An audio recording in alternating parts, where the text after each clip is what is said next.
أعوذ بالله من الشيطان الرجيم بسم الله الرحمن الرحيم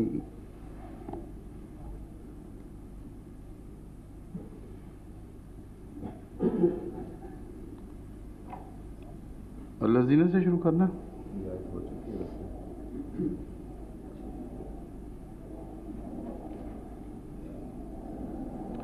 ربنا إنك من تدخل النار فقد أخزيته وما للظالمين من أنصار ربنا إننا سمعنا مناديا ينادي للإيمان أن آمنوا بربكم فآمنا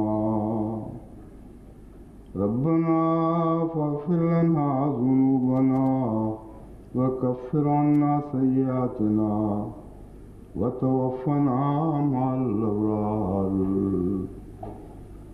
ربنا وآتنا ما وعدتنا على رسلك ولا تخزنا يوم القيامة إنك لا تخلف الميعاد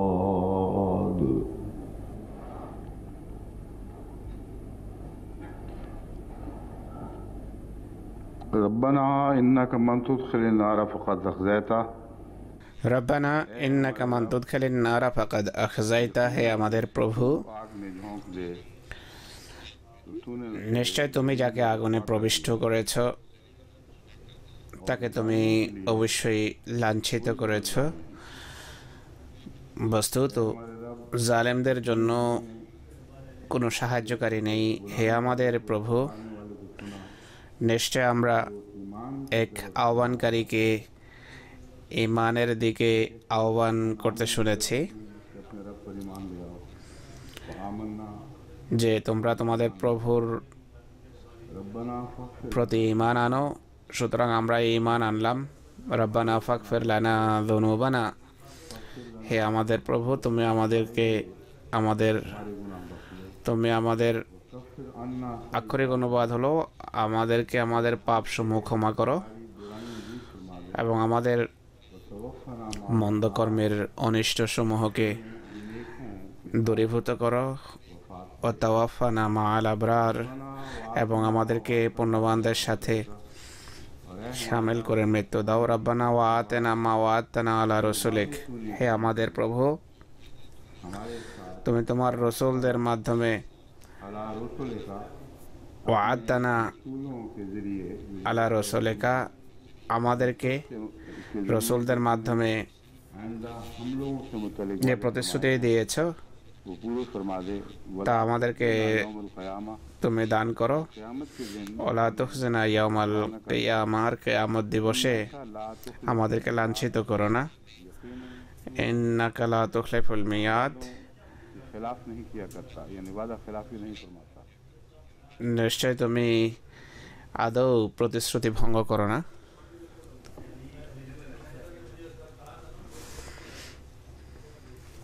इससे पहले नार का जिक्र गुजर चुका है, अज़ाब नार का। পূর্ববর্তী আয়াতগুলোতে আযাব আর নারের উল্লেখ রয়েছে, আগুনের শাস্তি। তাতে খিজিও শব্দ নেই, লাঞ্ছনার উল্লেখ নেই। মা খালাকতা হাযা বাদালা সুবহানাকা ফাকিনা আযাব নার, হে আল্লাহ, তুমি এই বিশ্বজগৎ বৃথা সৃষ্টি করনি। আমরা যেন এই সৃষ্টির উদ্দেশ্য সম্পর্কে অনবহিত এবং অজ্ঞ থেকে আগুনের ইন্ধন যেন না হই। আমি বলেছিলাম যারা বিশ্বজগতের সৃষ্টিকে বৃথা মনে করে, উদ্দেশ্যহীন মনে করে, তাদের উপরে পৃথিবীতে আগুনের যুদ্ধরূপে আগুন বর্ষিত হয়। সেই অগ্নি তাদেরকে পরিবেষ্টন করে। এই আয়াত উভয় বিষয়বস্তু নিজের মাঝে রাখে। প্রথম অর্থ যদি করা হয়, যুদ্ধ যদি অর্থ করা হয়, পৃথিবীতে যুদ্ধরূপে আযাব যদি অর্থ করা হয়, তাহলে অর্থ হবে রব্বানা ইন্নাকা মান তুদখিলিন নারা ফাকাদ আখযাইতা, হে আল্লাহ, যাদেরকে তুমি যাদেরকে জাহান্নামের অগ্নিতে প্রবিষ্ট করবে তার পেছনে একটা উদ্দেশ্য আছে, যেন এদের অহংকার চূর্ণ বিচূর্ণ হয়, যেন এরা লাঞ্ছিত হয়। সত্যিকার অর্থে যুদ্ধের পূর্বে বড় বড় অহংকারী জাতির যে মানসিক অবস্থা থাকে, যুদ্ধের পর তা থাকে না। তাদের চিন্তাধারায় একটা উল্লেখযোগ্য পরিবর্তন আসে। অত্যন্ত শক্তিশালী জাতীয় যুদ্ধের সময় চরমভাবে লাঞ্ছিত হয়। প্রথম বিশ্বযুদ্ধ এবং দ্বিতীয় বিশ্বযুদ্ধে দেখুন আপনারা, যেই মিত্রবাহিনী ছিল, যার মিত্রবাহিনী জার্মানদের যাদেরকে বন্দি করতো তাদেরকে অত্যন্ত লাঞ্ছনাকর ব্যবহার করতো। আজকালও সে এমন ডকুমেন্টারি দেখা যায়।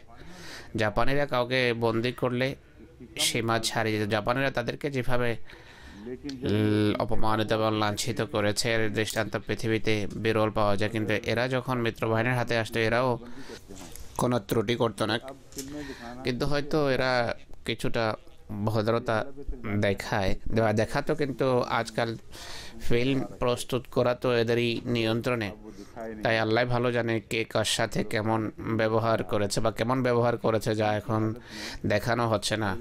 কিন্তু কোরআন বলছে যে যুদ্ধের এখানে নারের অনুবাদ যদি যুদ্ধ করা হয়, যা কোরআনের নিজের বাগধারা থেকে প্রমাণিত হয়, তো এই অনুবাদ করা যায় যে আগুনের আযাবের পর লাঞ্ছনার শব্দ এখানে ব্যবহার করেছেন, যা বোঝার সাথে সম্পর্ক রাখে। এখন মুফাসসিরদের কথা বলবো। আযাবান নারের কথা বলার পর আল্লাহ তাআলা লাঞ্ছনার কথা কিংবা লা তুখজিনা কেন বলেছেন, এখনও অভিধানের বিতর্কে আমি প্রবেশ করিনি। আমি মাত্র মুখবন্ধ হিসাবে এই কথাগুলো বলছি। এই উভয় বিষয় একসাথে চলছে। পৃথিবীতে যুদ্ধের মাধ্যমে বিভিন্ন জাতিকে শাস্তি দেয়া, পরকালে জাহান্নামের আযাব দেয়া বা আগুনে প্রবিষ্ট করা হয়। তো এই উভয় বিষয় সমান্তরালে চলে।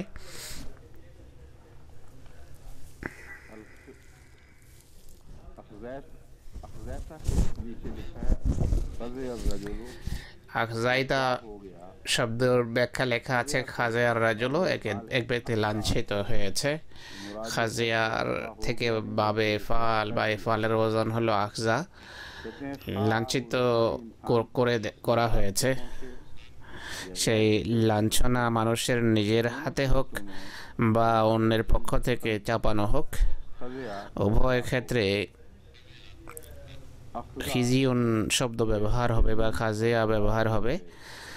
আখজা খিজিউন খাজায়াতুন থেকে এফালের একটি ওজন। মুফরাদাতে এই বিতর্ক করা হয়েছে শব্দ সম্পর্কে। আখজাইতা খাজিয়া ইয়াখজা খাজিয়ান ওয়া খিজিয়ান আমদাল্লাহ ওয়া হানা ওয়াকিলা ফি বালিয়াতিন, অর্থাৎ সে লাঞ্ছিত হয়েছে বা সমস্যা কবলিত হয়েছে। খাজিয়া মিনহু ওয়া খাজিয়াহু খাজায়াতান ওয়া খাজান।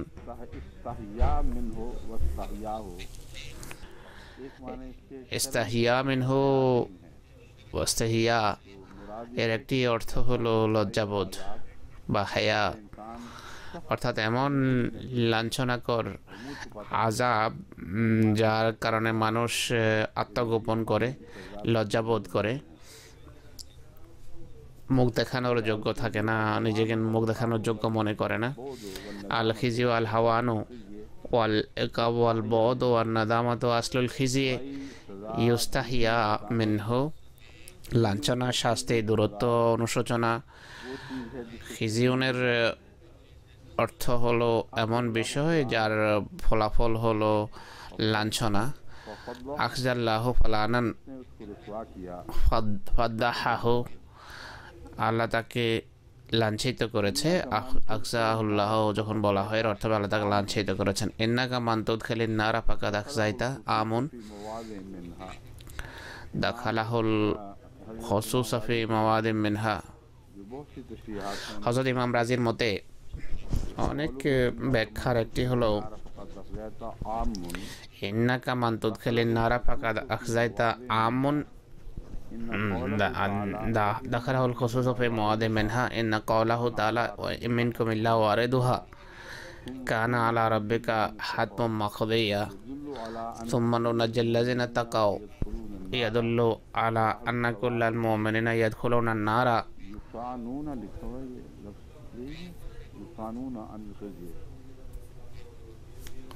युसानूना अनिल खिज़्य मतलब होता है बचना खुद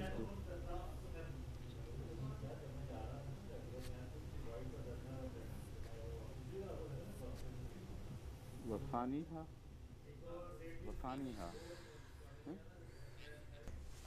अंदर मलाइकत लजीना हुम वसानीहा इन्नल मलाइकत लजीना हुम खज़ानतु जहन्नम युसानूना अनिल खिज़्य অর্থাৎ রক্ষা করার অর্থ এটি হযরত ইমাম রাজি বলেন এই শব্দ সাধারণ শব্দ দাখালাহু ফিল খুসুস ফি মুআদিম মিনহা কোন কোন ক্ষেত্রে বিশেষ অর্থে এটি ব্যবহার হয়েছে কিন্তু এই শব্দের অসাধারণ অর্থ হলো প্রত্যেক ব্যক্তি অবশ্যই জাহান্নামে যাবে মিনকুম ইল্লা ওয়ারিদুহা ওয়া কানা আলা রাব্বিকা হাতমান মাকদিয়া সুম্মা নুনাজ্জিল লাযিনা তাকাও সুম্মা শব্দ বিশেষত্বের জন্য এসেছে একটা শ্রেণী জাহান্নামে প্রবিষ্ট হওয়ার পর আল্লাহ তাআলা তাদেরকে রক্ষা করবেন এই মৃত্যুর পরের কথা বলা হচ্ছে যে অবশ্যই প্রত্যেক ব্যক্তি জাহান্নামে যাবে এটি একটা বিশ্বাস আছে মানুষের হযরত মসিহ মউদ আলাইহিস সালাতু ওয়াস সালাম এই আয়াতের তাফসীর করতে গিয়ে ধারণাকে দৃঢ়ভাবে প্রত্যাখ্যান করেছেন কারণ কোরআন অন্যান্য আয়াতের পরিপন্থী কোরআন বলে যে তাদেরকে সেই আগুন থেকে জাহান্নাম থেকে এত দূরে রাখা হবে যে তারা জাহান্নামের আগুনের হালকা আওয়াজও শুনবে না অর্থাৎ কানে কানে কথা বললে যেমন আওয়াজ হয় তেমন আওয়াজও শুনবে না জান্নাতীরা জাহান্নাম সম্পর্কে বলা হয়েছে যে তা খুবই উত্তেজিত হবে সেখান থেকে বেদনাদায়ক আওয়াজ উত্থিত হবে চিৎকারের হুতাশের তো জান্নাতীদেরকে জাহান্নাম থেকে এত দূরে রাখা হবে যে জাহান্নামের হালকা আওয়াজও তারা শুনবেন না তাদের কানে পৌঁছবে না তাই এই অনুবাদ করা এই আয়াতের বিষয়বস্তুর পরিপন্থী আর সূরা আরাফে যে বিষয় বর্ণিত হয়েছে তার সাথেও এটি সংঘর্ষ রাখে কোথায় কোরআন থেকে এটি প্রমাণিত নয় যে আল্লাহর প্রিয়দেরকে জাহান্নামে নিক্ষেপ করে আবার বের করা হবে কিন্তু এই সমস্ত আলেমেরা যেহেতু এই আয়াতকে আক্ষরিক অর্থে নিয়েছেন এর অর্থ নিয়ে তার সবাই চিন্তা করেননি বা কত আলেম চিন্তা করেছেন অনেকেই করেননি তাই তাদের জন্য একটা সমস্যা ছিল তাফসীর করতে কিন্তু তারা বলে যে জাহান্নামে কিছু স্বল্পক্ষণ রাখা হবে কিন্তু যাবে সবাই তো তাদের যে বের করা হয়েছে এটি তাদের জন্য বিশেষত্ব এটি বিশেষ অর্থে এখানে সুম্মা শব্দ ব্যবহার হয়েছে হযরত মসিহ ইসলাম এই সম্পর্কে যা বলেছেন তা আমি আপনাদের সামনে তুলে ধরব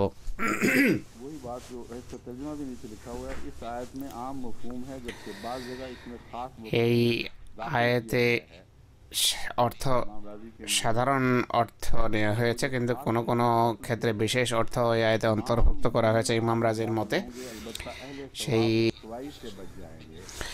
সব মোমেন আগুনে প্রবিষ্ট হবে কিন্তু যারা সঠিক কাজ করতেন এমন মোমেনদের রক্ষা করা হবে ইনি বলছেন শাস্তি দু ধরনের একটা আগুনের আযাব যা মানুষকে প্রজ্বলিত করে আর একটা হলো লাঞ্ছনার আযাব ফাকাদ আখজাইতা অর্থাৎ যাকে তুমি আগুনে নিক্ষেপ করো তাকে লাঞ্ছিত করো বড় মজার বিতর্কের অবতারণা করেছেন ইনি বলছেন ফেরেশতাও তো জাহান্নামেই থাকবে আগুনের দারোগা আগুনের ফেরেশতা গেলাজুন শিদাদুন তাদেরকেও আগুনের আযাব থেকে আল্লাহ তাআলা রক্ষা করবেন অর্থাৎ লাঞ্ছনা থেকে আল্লাহ তাআলা তাদেরকে রক্ষা করবেন एजाबिल खिज़्य वल खजालत। हज़रत इमाम राज़ी जिक्र करते हैं कि बहुत से হযরত ইমাম রাজি বলছেন हुक्मा जिन्होंने इस आयत के এমন অনেক तो कहते हैं यहाँ প্রজ্ঞাবান আছেন যারা এই আয়াতের আধ্যাত্মিক অর্থ করেছেন। তারা বলেন এখানে আগুনের আযাব বলতে বাহ্যিক আযাব বোঝায় না, বরং পাপের ফলে वो है হৃদয়ে শাস্তিস্বরূপ যে আগুন প্রজ্বলিত করা হয়, দাও দাও করে জ্বলে, সেই আগুন, এটি বাহ্যিক আগুন থেকে অনেক বেশি ভয়াবহ। वो कहते हैं আর এটি লাঞ্ছনাকর অগ্নি। के बगैर करते हैं और कहते हैं वो उनकी ইমাম রাজি আরও কিছু লোকের কথা বলেন, নাম উল্লেখ করেননি। তিনি বলছেন যে তাদের মতে रुसवाई पर मुतनब्बे कर रही है। रुसवाई खजालत है, ये যেহেতু तो अज़ाब है। আগুনের আযাবের শেষ পরিণতি হলো লাঞ্ছনা, এটি আধ্যাত্মিক আযাব। আধ্যাত্মিক শাস্তি যদি দৈহিক আগুনের আযাব থেকে ভয়াবহ না হতো তাহলে শেষের দিকে আখজাইতাহু ব্যবহার করতেন না। यह है পুরনো से मुराद বিজ্ঞরা रूहानी अज़ाब। বলেন যে খেজিয়ার অর্থ হলো আধ্যাত্মিক वो गोया कि আযাব, रूहानी আর নার বলতে দৈহিক আযাবকে বোঝানো হয়েছে। पेश करते हैं। वो कहते हैं এই দৃষ্টিকোণ থেকে তিনি এই শব্দগুলো ধারাবিন্যাস নিয়ে বিতর্ক করছেন। তিনি বলছেন খিজিয়া বলতে প্রথমে আগুনে মারা मसले को हल कर বা শাস্তি দেয়া, এই আগুনের আযাবের পর লাঞ্ছনার ব্যাপার কি, লাঞ্ছনা কি জিনিস, बाद में এর ব্যাখ্যা করছেন যে আগুনের আযাব অবশ্যই সত্য, কিন্তু এরপর যে অসম্মান, লাঞ্ছনা, অবমাননা রয়েছে তা তো আছেই। তিনি বলেন যে এর থেকে প্রমাণিত হয় वरना अल्लाह पहले যে বাহ্যিক আগুন থেকে অভ্যন্তরীণ অগ্নির শাস্তি বড় ভয়াবহ, নতুবা আল্লাহ তাআলা প্রথমে बाद में बड़े ছোট পর্যায়ের শাস্তির কথা বলে পরে বড় শাস্তির কথা বলতেন। পরে বড় শাস্তির কথা উল্লেখ করা বলে। হিজিয়া শব্দ পরে রাখা থেকে বোঝা যায় যে এটি আগুনের শাস্তি থেকে বড় ভয়াবহ।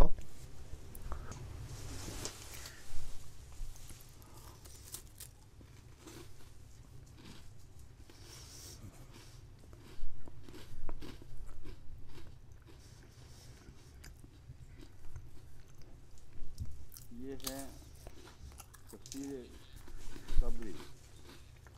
सबरी कहते हैं बाद लोग, बात सबरी, मैं तो सबरी पढ़ा करता हूँ। सबरी है ना। قال بعضهم माना ذلك रब्बना इन्नक मन तुदखिल नार मिन इबादिका फतुखल्लिदहु फीहा फक़द अखज़ैता قال वला युखज़ा मुमिनुन मसीरुहु इलल जन्नति व इन उज़िब बिन्नार बादुल अज़ाब। अनस की कौलही रब्बना इन्नक मन तुदखिल नार फक़द अखज़ैता क़ाल मन तखल्लदा।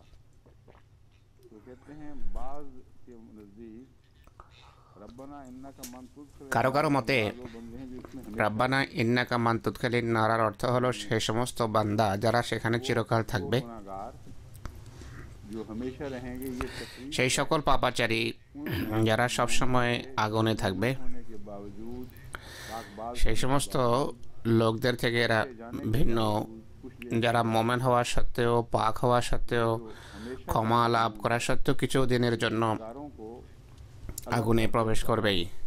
তো लोगों से जो जल्दी निजात पा जाए। তো পাপাচারী এখানে পুণ্যবান থেকে পৃথক হয়ে যায়, যারা অল্প সময়ের ভিতরেই আগুন থেকে মুক্তি লাভ করবেন, মোমেন। अनस की रिवायत है कि কিন্তু পাপাচারী চিরকাল বা দীর্ঘকাল আগুনে থাকবেন। হযরত আনাস বলেন যে রাসূলুল্লাহ বলেছেন যে তাদখুলান নার অর্থ হলো এমন মানুষ যারা স্থায়ীভাবে জাহান্নামে থাকবে।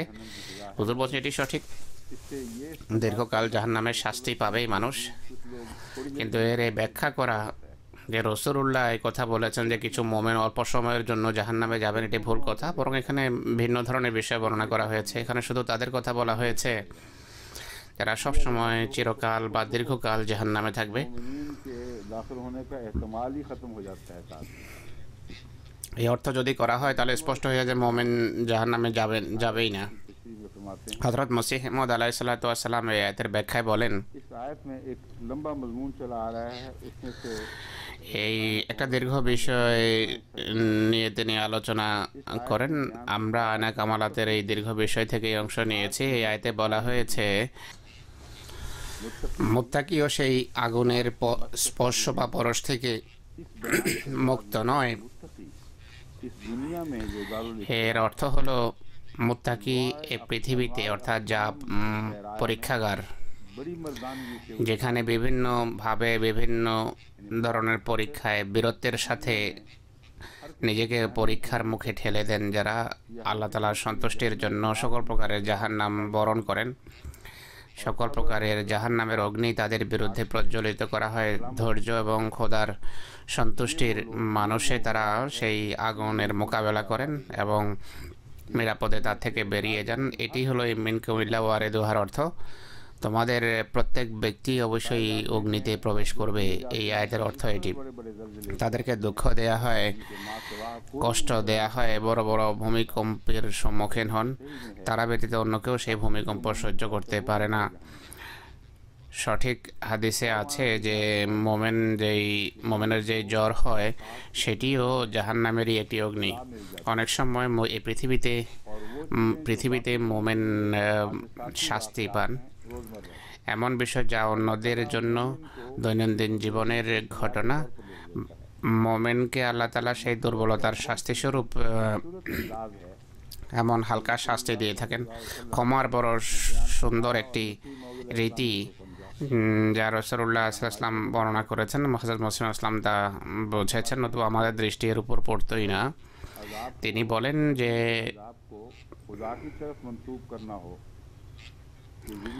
জাহান্নামের শাস্তিকে যদি আল্লাহর সাথে সম্পর্কযুক্ত করতে হয়, যে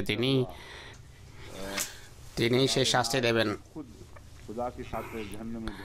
আর যারা সানন্দে আল্লাহ তাআলার খাতিরে জাহান্নামের অবস্থা বরণ করেন বা শত্রুর পক্ষ থেকে চাপানো আগুন না হলেও, এটি হাদিস এই বিষয়ের উপর আলোকপাত করে যে মোমেন প্রাত্যহিক জীবনে যে কষ্টের সম্মুখীন হন, খোদা তাআলা সেটিকে তাদের জন্য শাস্তি হিসাবে তাদের পাপ কাটিয়ে দেন। অর্থাৎ আগুনের যে ওয়াদা জ্বরের আকারে পুরা হয়েছে। অনেক সময় মানুষ জ্বর যখন ওঠে আর বলে যে আমার শরীর জ্বলে যাচ্ছে, আগুন লেগে আছে। অনেক ক্যান্সারের রোগী আমার কাছে আসে, বলে যে আপাদমস্তক এমন মনে হয় যেন দেহে আগুন লেগে আছে। তো মোমেন যদি হয়ে থাকে কেউ, তার জন্য এতে রহমতের দিকও আছে। মিনকুম ইল্লা ওয়ারিদুহা, তার পক্ষে পৃথিবীতেই তা পুরা হয়। কিন্তু যারা মোমেন নয়, যারা কাফের, তাদের সম্পর্কে আল্লাহ তাআলা বলেন যে পৃথিবীতেও তাদের জন্য লাঞ্ছনা আর পরকালেও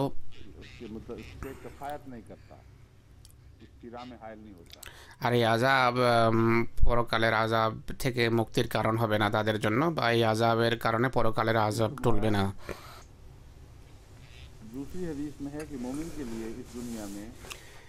অন্য এক হাদিসে আছে, এই পৃথিবীতে মোমেনের জন্য বেহেশত দোজখ রূপে প্রতিভাত হয়। আল্লাহর পথে ভয়াবহ কষ্টকে জাহান্নাম রূপে সে দেখে, সে সানন্দে সেই জাহান্নামে ঝাঁপিয়ে পড়ে আর তাৎক্ষণিকভাবে নিজেকে সে জান্নাতে দেখে। আরও অনেক এমন হাদিস আছে যার সারাংশ হলো, এই পৃথিবীতে মোমেন জাহান্নামের আগুনের অংশ পেয়ে যায় আর কাফেরকে জাহান্নামে ফেলে দেয়া হয়, কিন্তু মোমেন আল্লাহ তাআলার খাতিরে নিজেই আগুনে ঝাঁপ দেয়। এর আরও একটি দিক এটি বর্ণনা করেছেন, মোমেন আগুনে পড়ে কিন্তু তাৎক্ষণিকভাবে রক্ষা পাওয়ার বিষয়টিও তার ক্ষেত্রে প্রযোজ্য। যে দর্শক সে মনে করে যে ভয়াবহ কষ্ট পাচ্ছে, কিন্তু আল্লাহ তাআলা তাকে এমন প্রশান্তি দান করেন, এমন সুখ আল্লাহ তাআলা তাকে দেন, এমন শান্তি তিনি পান যে সেই অবস্থাকে মোমেন উপভোগ করে। হযরত ইব্রাহিম আলাইহিস সালাম সম্পর্কে যে বলা হয়েছে যে ইয়া নারু কুনি বারদাম ওয়া সালামান আলা ইব্রাহিম,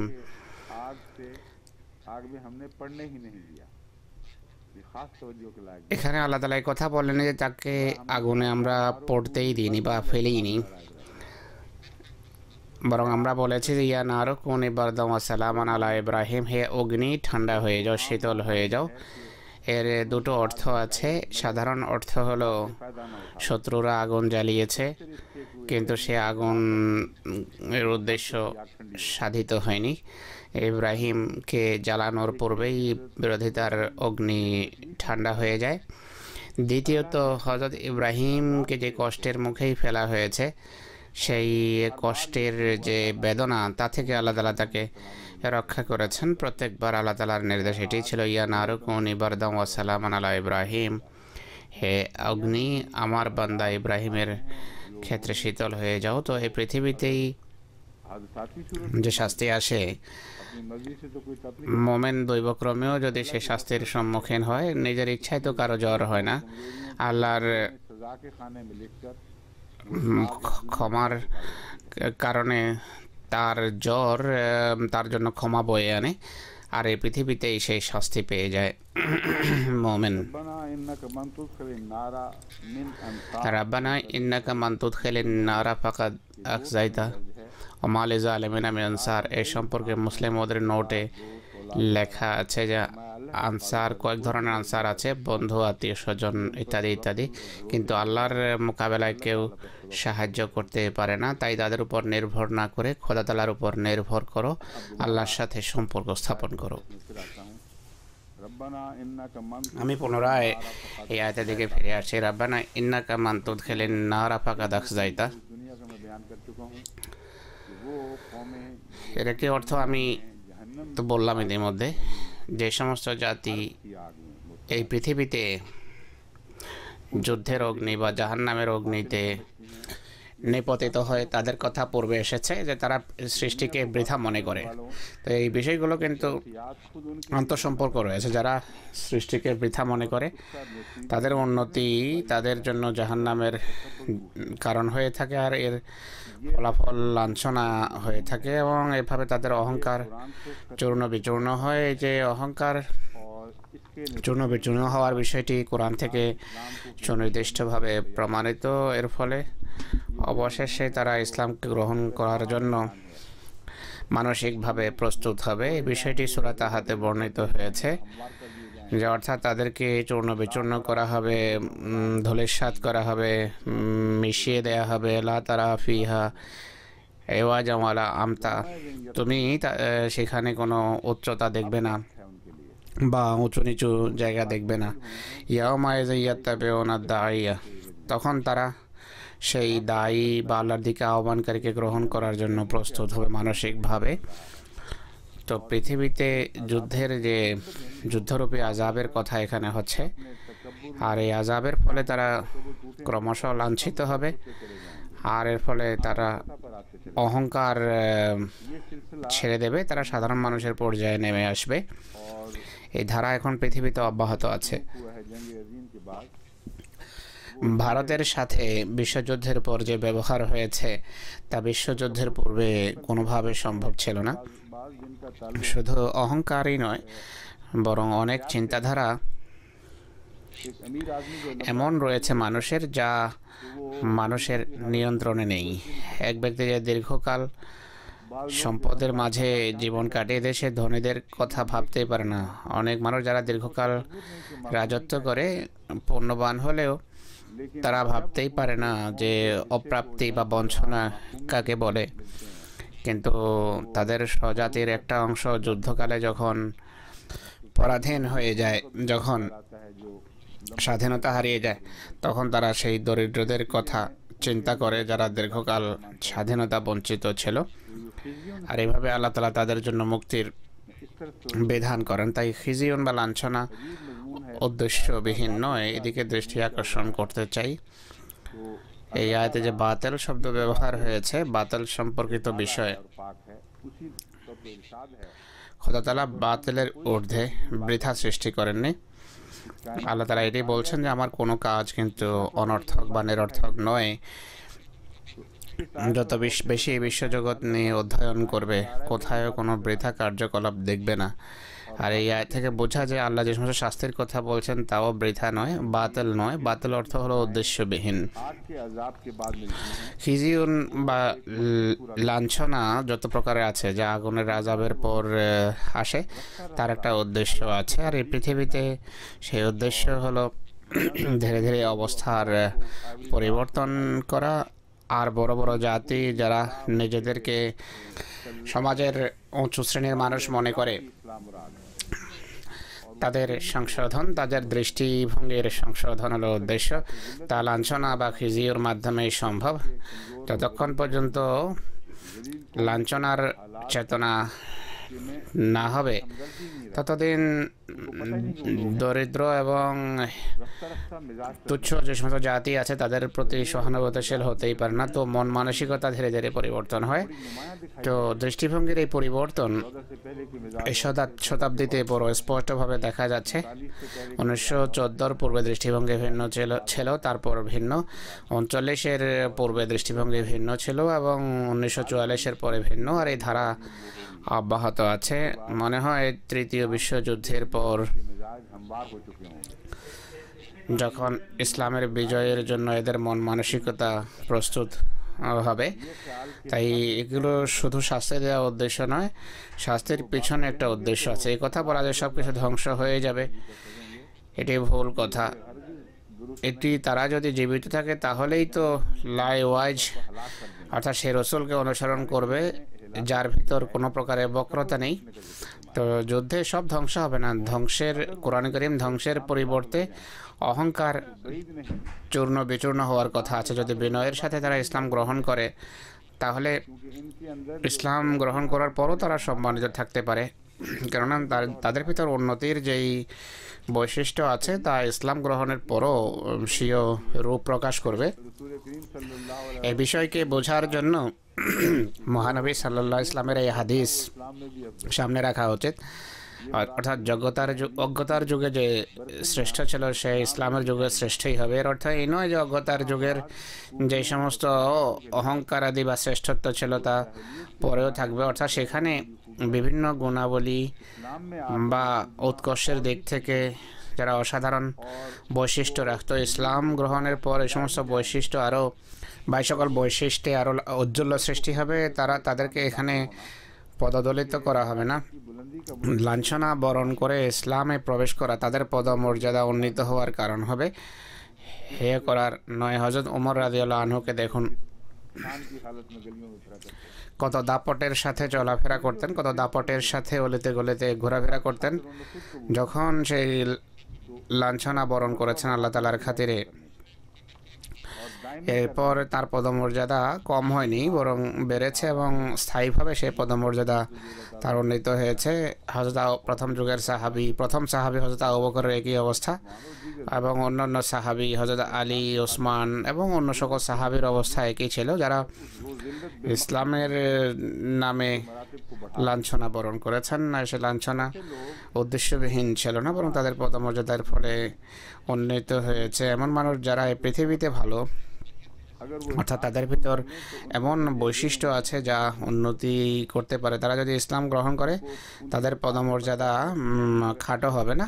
তাদের জন্য শুভ সংবাদ রয়েছে, তাদের সেই সম্মান কোনোভাবে পদদলিত হবে না। এই যে তৃতীয় বিশ্বের যে সমস্ত জাতি রয়েছে তাদের জন্য দুশ্চিন্তার কিছু নেই।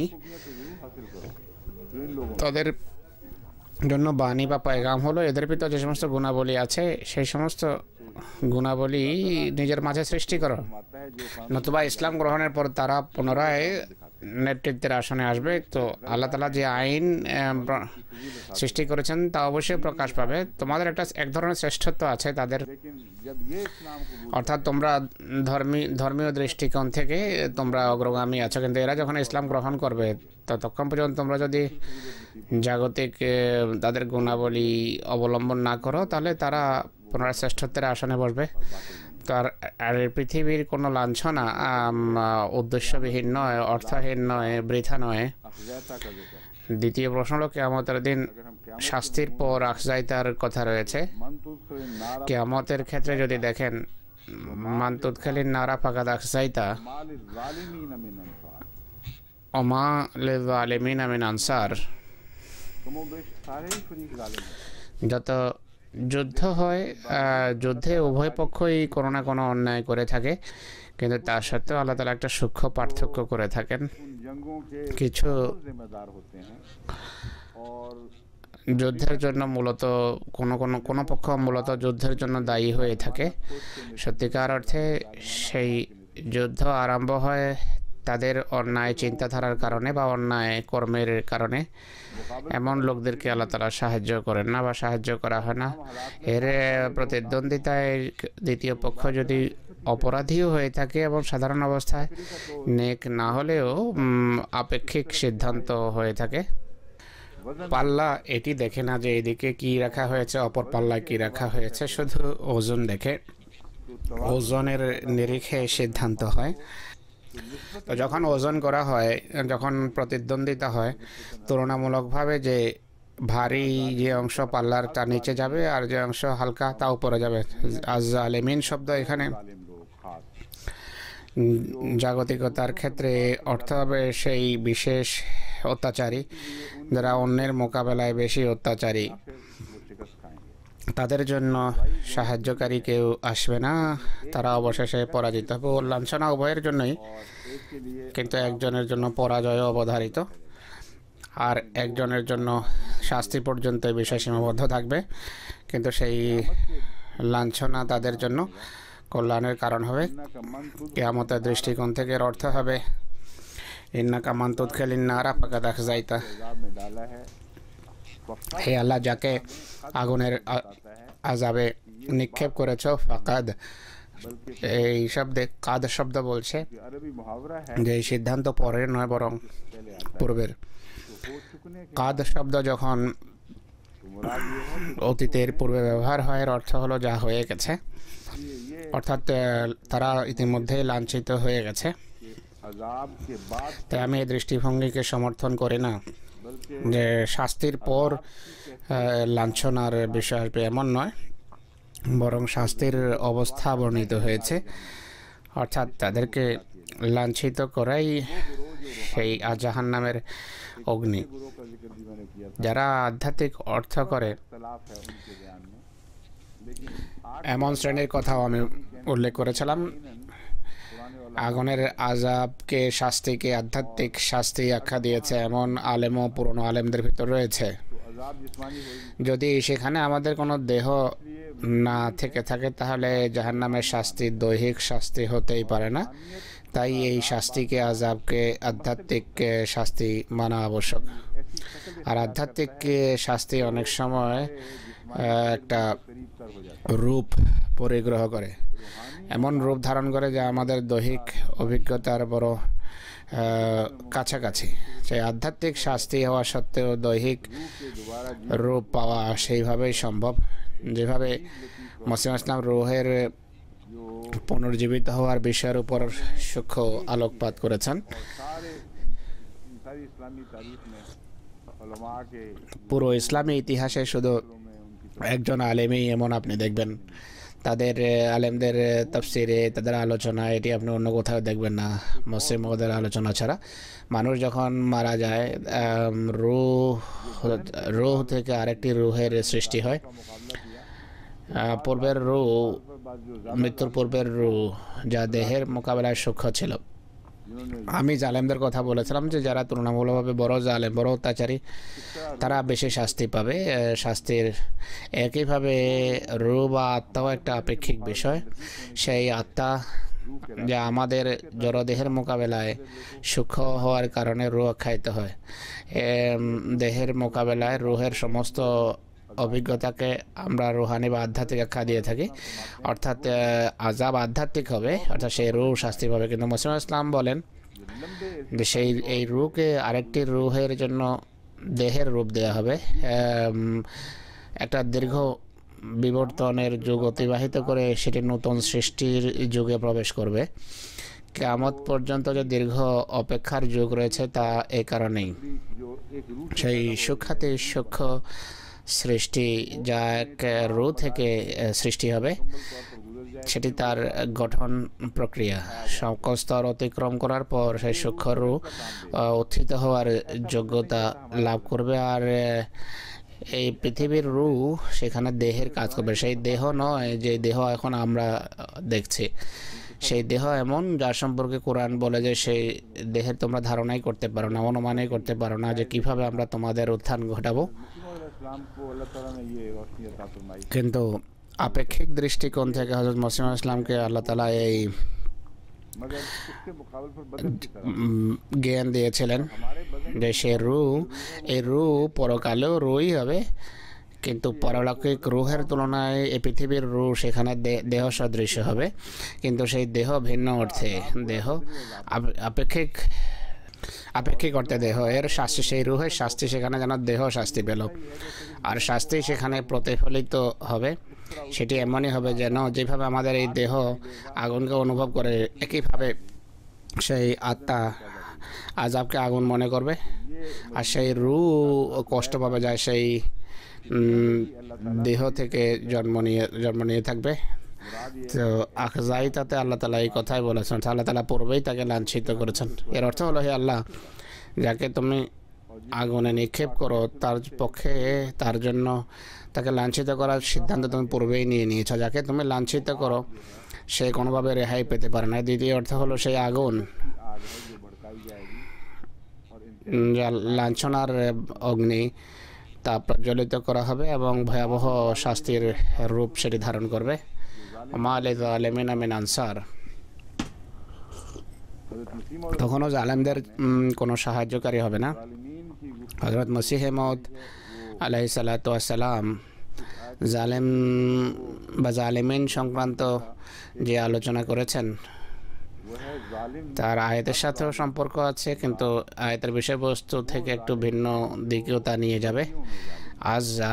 আজ জালেম বলতে সেই জালেমদের বোঝায় যারা পাপের ক্ষেত্রে জালেম বা সকল সীমা লঙ্ঘন করে, আর কিছু জালেম বা অত্যাচারী এমন আছে যারা পাপের ক্ষেত্রে জুলুম বা অন্যায় করাটা নিজ প্রাণের উপর তারা অন্যায় করে, নিজেকে কষ্টের মুখে ফেলে নেক কর্ম করে। আমালাহাল ইনসানু ইন্নাহু কানা যালুমান জাহুলা, রাসূলুল্লাহ সম্পর্কে মুসলিম বলেছেন।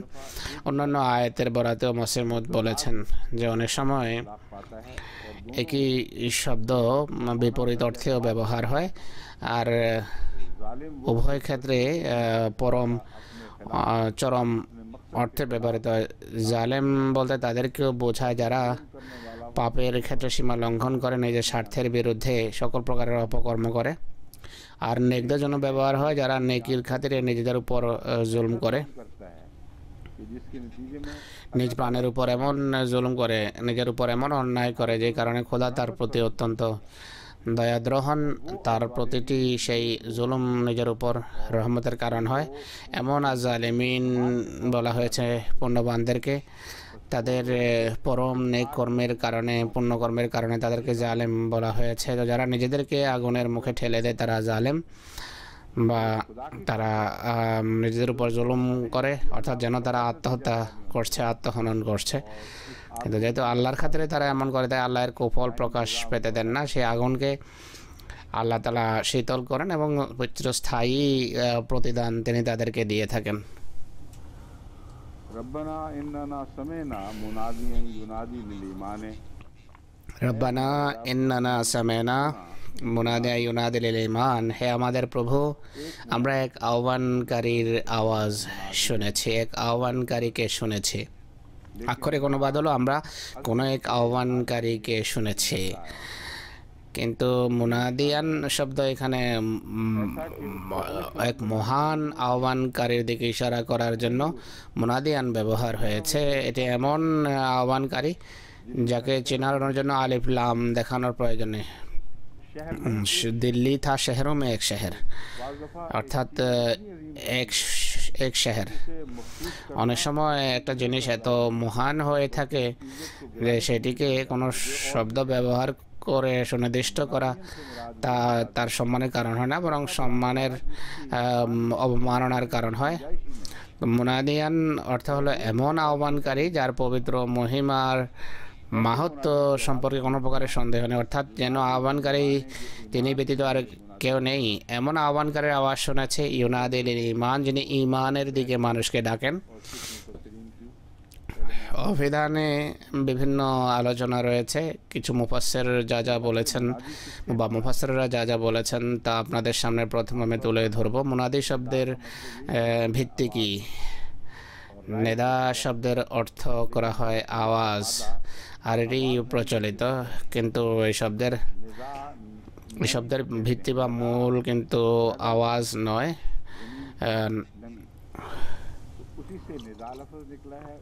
নাদা বলা হয় আর্দ্রতাকে। নাদাল আর অর্থ হলো ভূমির আর্দ্রতা, এই শব্দ থেকেই মুনাদি বেরিয়েছে। আর্দ্রতা এবং কুয়াশা এর জন্য নেদা শব্দ ব্যবহার। শাজারুন নদিয়ানুন অর্থাৎ সতেজ বৃক্ষ, এসব অর্থ তাজুল রুস, মুহিত এইসব অভিধানে রয়েছে। ইবনে ফারিস বলেন যে এর মূল অর্থ হলো একত্রিত হওয়া এবং সমাবেত হওয়া এক স্থানে। এর অর্থ হলো আর্দ্রতা বা ভিজা। আর্দ্রতার ভিতরেই একত্রিত করার অর্থ আছে। মাটি যখন শুকিয়ে যায় তখন হাবা মুনবাসা হয়ে যায়, অর্থাৎ চূর্ণ বিচূর্ণ হয়ে যায়, যখন পানি থাকে না জয়েন্ট খুলে যায় মাটির। আর্দ্রতা সেটিকে আবার এক জায়গায় একত্রিত করে। নাদা শব্দের মাঝে একত্রিত করার যে অর্থ রয়েছে সেটি সঠিক। আর্দ্রতা পৃথক বিষয় নয়, বরং এই শব্দের মাঝেই সেটি, এই শব্দের ভিতরেই, এই শব্দেরই তা অন্তর্গত। তাজুল রুস, মুহিত এবং ইমাম রাগিব একই অর্থ বর্ণনা করেছে। এক অধিবেশনে একত্রিত হয়ে কথা বলার জন্য নাদা শব্দ ব্যবহার হয়। নাদোয়া ও মজলিসের জন্য নাদোয়া শব্দ ব্যবহার হয়। আর নদোয়া সেই অধিবেশনকে বলা হয় যেখানে সবাই একত্রিত হয়। দারুন নাদোয়া, রাসূলুল্লাহর যুগে আরবদের একটা দারুন নাদোয়া ছিল। মক্কার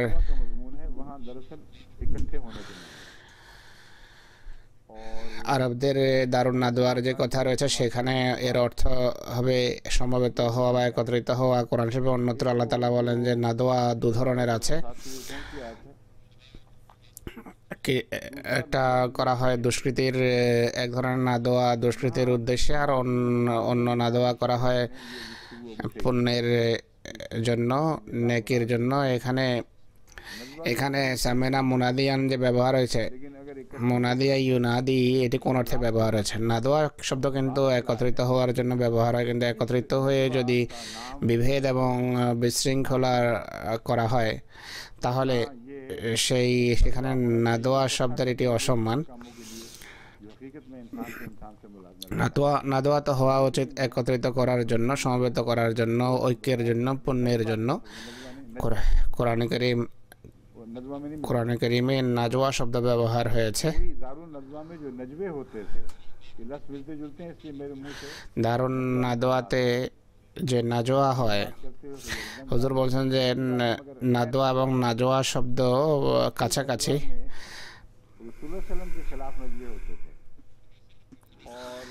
এই ধরনের দারুন নাদোয়াতে হযরত মুহাম্মদ সাল্লাল্লাহু আলাইহি ওয়াসাল্লামের বিরুদ্ধে নাজওয়া বা গোপন পরামর্শ হতো, আর নাদোয়ার বিপরীত কার্যক্রম সেখানে চলতো, এটিকে নাজওয়া বলা হয়। কোরআন শরীফে আল্লাহ তাআলা বলেন যে সেই নাজওয়া বা পরামর্শ ভালো, যেখানে পুণ্যের দিকে মানুষকে আহ্বান করা হয়, ভালো কথা বলা হয়। মুনাদি সেই আহ্বানকারীকে বলা হয় যার কথার ভিতর আর্দ্রতার অর্থ আছে, ভিজা মাটির অর্থ আছে। ভিজা মাটিতে আসলে বৃদ্ধির অর্থ আছে, উৎপাদনের অর্থ পাওয়া যায়। শুষ্ক মাটিতে তা পাওয়া যায় না। মুনাদি শব্দ সেই স্মৃতিকে সতেজ করে যা আদমের সাথে সম্পর্কযুক্ত। আদমকে আল্লাহ যখন সৃষ্টি করেছেন তখন শয়তান আপত্তি করেছিল, তুমি তাকে আর্দ্র বা ভিজা মাটি থেকে সৃষ্টি করেছো, কাদা থেকে সৃষ্টি করেছো, আমাকে আগুন থেকে সৃষ্টি করেছো, আর আগুন মাটিকে জ্বালিয়ে ছাই করে। আল্লাহ তাআলা সেখানে বেশি যুক্তি দেননি, কারণ এটি এমন বাজে কথা ছিল যা এমনিতেই পরিত্যাগ করার যোগ্য। जो नश्वर ধ্বংসের के लायक যে বৈশিষ্ট্য নিয়ে কত অহংকার, भी फिर बिला অথচ যা বৃদ্ধির এবং উন্নতির বৈশিষ্ট্য আছে সেটি অহংকারের কারণ হতে পারে। আর অবশেষে তাই জয়যুক্ত হয়েছে। अब ये आग का शोला আগুনের সকল শক্তি ভিজা মেটির শক্তির সামনে পরাস্ত হয়েছে। पानी আগুনের স্ফুলিঙ্গ ছিল এই পৃথিবী। से जिंदगी पैदा की আল্লাহ তাআলা এর ভিতর থেকেই পানি সৃষ্টি করেছেন, পানি থেকে জীবনের সূচনা করেছেন, আর্দ্র মাটি থেকে জীবনের সূচনা করেছেন। আগুন তার উপর জয়যুক্ত হতে পারে না। ধীরে ধীরে সেই মাটি আগুনের বিরুদ্ধে জয়যুক্ত হয়েছে। মানুষ এখন আগুনকে নিয়ন্ত্রণ করা শিখেছে। মানুষ জাহাজ বানিয়েছে, সামুদ্রিক জাহাজ আগুনের মাধ্যমেই চলে। মোটর গাড়ি, রেলগাড়ি সবই ভিজা মাটির বা আর্দ্র মাটির আগুনের উপর জয়যুক্ত হওয়ার প্রমাণ। আগুনকে সেটি দাসত্বের শৃঙ্খলে আবদ্ধ করেছে। তাই শয়তানের দাবি হোক বা অন্য কারো, এই দাবি অর্থহীন। अब सवाल ये है कि अन्नदा नादी किस लफ्ज से निकला, ये मैं बता रहा हूँ। এখন প্রশ্ন হলো না, মুনাদি কোন শব্দ থেকে উদ্ভূত হয়েছে? মুনাদি दो শব্দের কি অর্থ করেছেন ভাষাবিদেরা, মুফাসসিররা? তারা দুটো অর্থ এর বর্ণনা করেছেন। একটি অর্থ হলো হযরত মুহাম্মদ সাল্লাল্লাহু আলাইহি ওয়াসাল্লাম এর অর্থ। আর অনেকেই বলে যে এখানে মুনাদি বলতে কোরআনকে বোঝায়। আমি এই কথা পরে বলবো, কিন্তু প্রথমে এটি বলতে চাই যে আমার মতে এখানে নেদা শব্দের সকল অর্থ অন্তর্ভুক্ত আছে। এর অর্থ হলো এমন এক আহ্বানকারী, এমন এক ব্যক্তি যিনি একত্রিত করার বৈশিষ্ট্য রাখেন। তার একত্রিত করা, সমবেত করা, বৃদ্ধির সাথে, গ্রোথের সাথে, উৎপাদনের সাথে সম্পর্ক রাখে। তার কথায় যদি সাড়া দাও, উন্নতির একটা ধারা সূচিত হবে তার আওয়াজকে গ্রহণ করার কারণে। আর সেই ধারা তেমনি যেভাবে এক চারা বড় হয়, শাখা প্রশাখা তার ছড়িয়ে পড়ে ফল বহন করে, তো মুনাদি শব্দের অর্থে সবই অন্তর্ভুক্ত রয়েছে আমার মতে। এই কারণে অভিধানের সমস্ত অভিধান একটা শব্দ ব্যবহার করার সাধারণ নদী আনুন, এমন সবুজ সতেজ বৃক্ষ যা ফুলে ফলে ভরা এবং ভারী, সেটিকে जिसके अंदर फल সেটি সাজারায় তাইয়্যিবার অর্থ রাখে, অর্থাৎ যা ফল বহন করে। আর ডাকার অর্থ মুনাদি শব্দের ভিতর রয়েছে। রাসূলুল্লাহ वो जो जुबान সবাই এই মুনাদিতে आवाज से बुलाता আহ্বান করা বা ডাকার অর্থ অবশ্যই নিয়েছেন। যে প্রকাশ্যে যে ডাকে সেও মুনাদি, আর যে নিজের ব্যবহারিক অবস্থার মাধ্যমে অন্যদেরকে ডাকে সেও মুনাদি। हज़रत मसीह मौऊद अलैहिस्सलाम का एक शेर है, হযরত মসিহ মউদ আলাইহিসসালাতু ওয়াসসালামের একটা পংক্তি আছে, তাতে নেদা শব্দের এই অর্থ এখন স্পষ্ট হয়েছে। শুধু আওয়াজ যদি অর্থ করা হতো তাহলে এটি বোধগম্য হতো না। হুজুরের পংক্তি আল্লাহর প্রশংসার কিছু পংক্তি, আল্লাহর প্রশংসার সূচক কিছু পংক্তি তিনি লিখেছেন। তারপর তাতে রাসূলুল্লাহর প্রশংসার দিকেও আমরা দেখতে পাই। তিনি বলেন, ইন্নী আমুতু ওয়ালা তামুতু মুহাব্বতি, আমি মরে যাব কিন্তু আমার ভালোবাসা কখনো মরবে না। जिक्र के साथ নুদরা বিযিকরিকা ফি তুরাবে নিদাই, তোমার স্মরণে আমার দেহ মাটির নেদা আওয়াজ দেবে, উত্তর দেবে। এবং ये लफ्ज़ निदा यहाँ তোমার স্মরণ আমার জন্য প্রাণ সঞ্চারী। এখানে নিদা শব্দ সেই অর্থে এখানে ব্যবহার হয়েছে যে অর্থে ডিকশনারিতে লেখা আছে। তার ভালোবাসার ভিতর একটা আর্দ্রতা আছে। तेरे जिक्र से तरोताज़ा हो আমার বাহ্যত শুষ্ক মাটি তোমার স্মরণে আর্দ্র হয়ে যাবে, আর তাতে ভালোবাসার আর্দ্রতা সৃষ্টি হবে, সেটি একটা আওয়াজের রূপ নেবে। বড় সুন্দর वैसे भी বাণী মসিহ মউদের যদি নেদা শব্দের মূল শব্দ ব্যবহার এমনিতেও ভালো লাগে, কিন্তু এখন আরও সুন্দর মনে হয়। सही आकी उठाई गई है। নেদা শব্দের পর দ্বিতীয় বিতর্ক করা হয়েছে সাইয়্যা শব্দ নিয়ে। यगुमुल इंसाना, আসু কুল্লু মা ইয়াগুমুল ইনসান, इंसान को সু প্রত্যেক সেই বস্তুকে বলা হয় যা মানুষকে দুঃখ ভারাক্রান্ত করে, জাগতিক বিষয় হোক তা ধর্মীয় বিষয় হোক। वल उखरविया من أمور الدنيوية والأمور الأخروية ومن الأحوال النفسية والبدنية وفقد حسيم حسيم है या हमीम হুজুর অর্থ করবেন हमीम ही होगा मेरे ख्याल में हाँ हमीम करीबी दोस्त को कहते हैं जो बहुत ही करीब हो उसको हमीम कहते हैं बहुत ही गर्म दोस्त हो এখানে একটা শব্দ আছে যে শব্দের जिसकी दोस्ती में बेइंतहा অর্থ হুজুর এখন বর্ণনা করবেন कुर्बानी का मादा पाया হামিম শব্দ নিয়ে আলোচনা হচ্ছে হামিম অর্থ হলো অতি অন্তরঙ্গ কোনো বন্ধু को गम से निजात बख्श এর অর্থ হলো প্রত্যেক সেই বস্তু যা মানুষকে দুঃখে নিপতিত করে জাগতিক বিষয় হোক তা বা ধর্মীয় বিষয় হোক তার সম্পর্ক কোনো ব্যক্তির নফসের সাথে হোক বা দেহের সাথে বা বাহ্যিক বিষয়ের সাথে হোক সম্মান এবং প্রতিপত্তির ক্ষতির সাথে এই সম্পর্ক যুক্ত হোক না কেন या किसी करीबी रिश्तेदार या बहुत करीबी বা কোনো নিকট আত্মীয় বা আন্তরিক বন্ধুর মৃত্যুতে যেই কষ্ট হয় তার জন্য সাইয়্যা শব্দ ব্যবহার হয় এগুলো সব সাইয়্যা শব্দের সংজ্ঞা প্রত্যেক সেই বস্তু যাকে মানুষ অপছন্দ করে প্রত্যেক এমন সংবাদ এমন ঘটনা বা এমন বিষয় এমন রোগ এমন ব্যাধি যা মানুষের কাছে ভালো মনে হয় না যা মানুষের ভালো লাগে না তাকে সাইয়্যা বলা হয় কিন্তু এই অর্থ সঠিক মনে হয় না কেননা কোরআন সাইয়্যা শব্দ এমন বিষয়ের জন্য ব্যবহার করেছে যে বিষয়কে মানুষের নফস বা প্রবৃত্তি পছন্দ করে কিন্তু পরিণতিতে তা ভালো হয় না এবং পরিণতিতে তা অত্যন্ত ক্ষতিকর প্রমাণিত হয় এর জন্য সাইয়্যা শব্দ ব্যবহার হয়েছে তো এমন সাইয়্যা তো আছে এমন পাপও আছে যার খবর মানুষ রাখে না তার প্রবৃত্তিতে লুকায়িত থাকে তাই সাইয়্যা শব্দের অর্থ এতে সীমিত করা যা তখন বর্ণনা করলাম এটি ঠিক নয় যা মানুষের জন্য কষ্টের কারণ হয় প্রত্যেক কষ্টকে সাইয়্যা বলবে এটি ঠিক নয়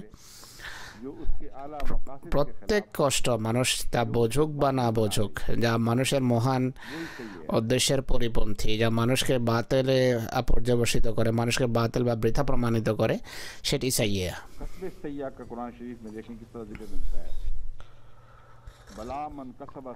কোরআন শরীফে আছে বালা মান কাসাবা সাইয়্যাতান লিমা তাস্তাজিলুনা বিসাইয়্যা সাবধান যে জেনে শুনে সাইয়্যা করবে অর্থাৎ অপকর্ম করবে লিমা তাস্তাজিলুনা বিসাইয়্যা তোমরা ক্ষতিকর বিষয়কে হস্তগত করার জন্য কেন এই প্রতিযোগিতায় মত্ত হয়েছ সাইয়্যা যদি এমন বিষয় হয় যা মানুষের কাছে অপছন্দনীয় মনে হয় তাহলে কোরআনের আয়াতের কোনো অর্থ দাঁড়ায় না তাই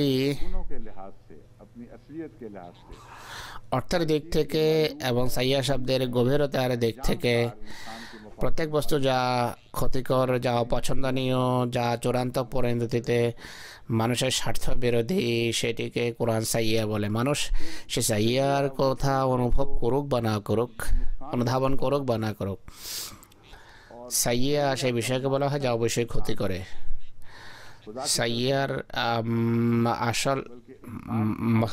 উৎস হলো মানুষ আল্লাহ তাআলা নন আল্লাহর পক্ষ থেকে সাইয়্যা বা পাপ আসে না মা আসাবাকা মিন হাসানাতিন ফামিনাল্লাহ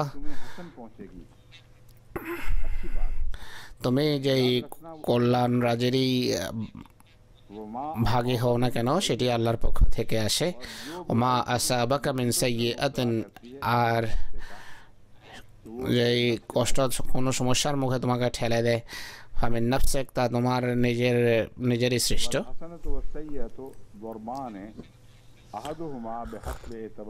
ওয়াল হাসানাতু ওয়াস সাইয়্যাতু দরবানে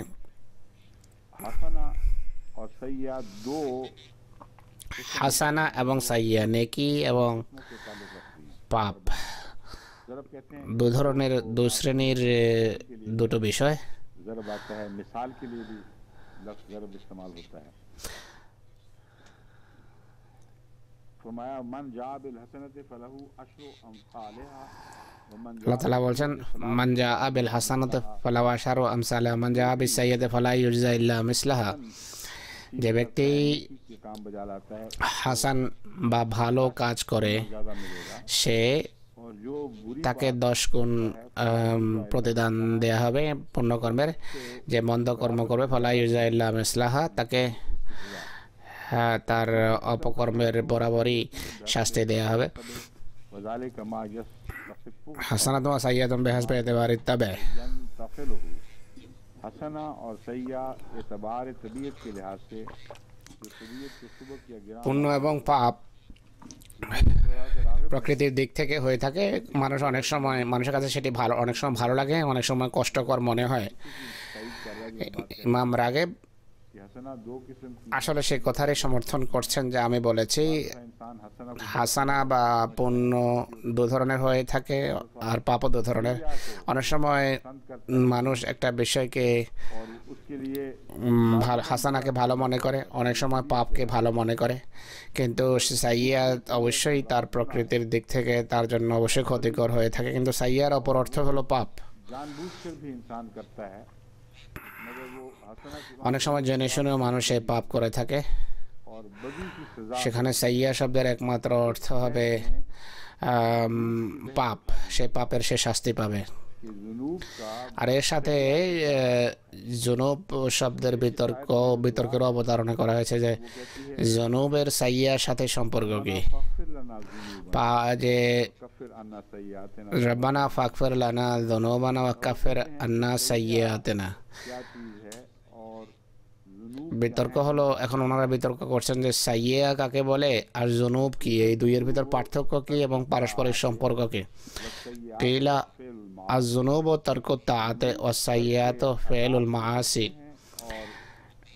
আনুগত্য থেকে বেরিয়ে যাওয়াকে জুনুব বলা হয় আর সাইয়্যাত বলা হয় পাপ করাকে। হুজুর বলছেন যে পার্থক্য সঠিক নয়, এটি কৃত্রিম একটা সংজ্ঞা দেওয়া হয়েছে জুনুবের এবং সাইয়্যাতের। হুজুর বলছেন যে এই পার্থক্য সঠিক নয়।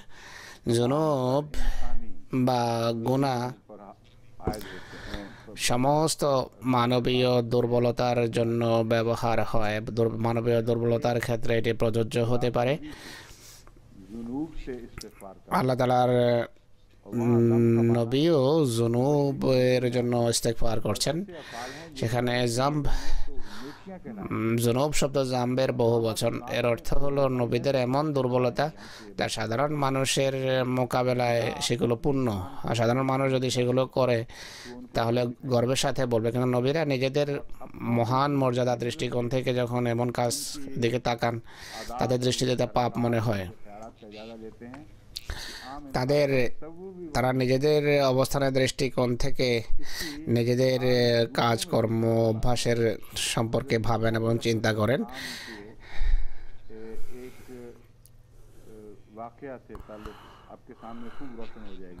হযরত মসিহ মউদের একটা ঘটনার মাধ্যমে এই বিষয়টা খুব স্পষ্ট হয়ে যাবে। কিন্তু এই সম্পর্ক খলিফা আউয়াল রাদিয়াল্লাহু আনহুর সাথে। আমি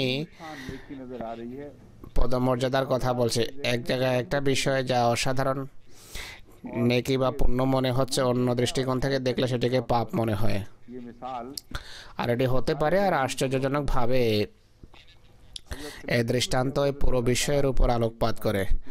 হযরত খলিফাতুল মসিহ আউয়াল রাদিয়াল্লাহু আনহুকে একবার হযরত মসিহ ইসলাম এই বাণী বা পেগাম বার্তা পাঠিয়েছেন, বলেন যে আপনি ঘোষণা করুন যে আমি হানাফি বিশ্বাসের অনুসারী, আমি আহলে হাদিস নই।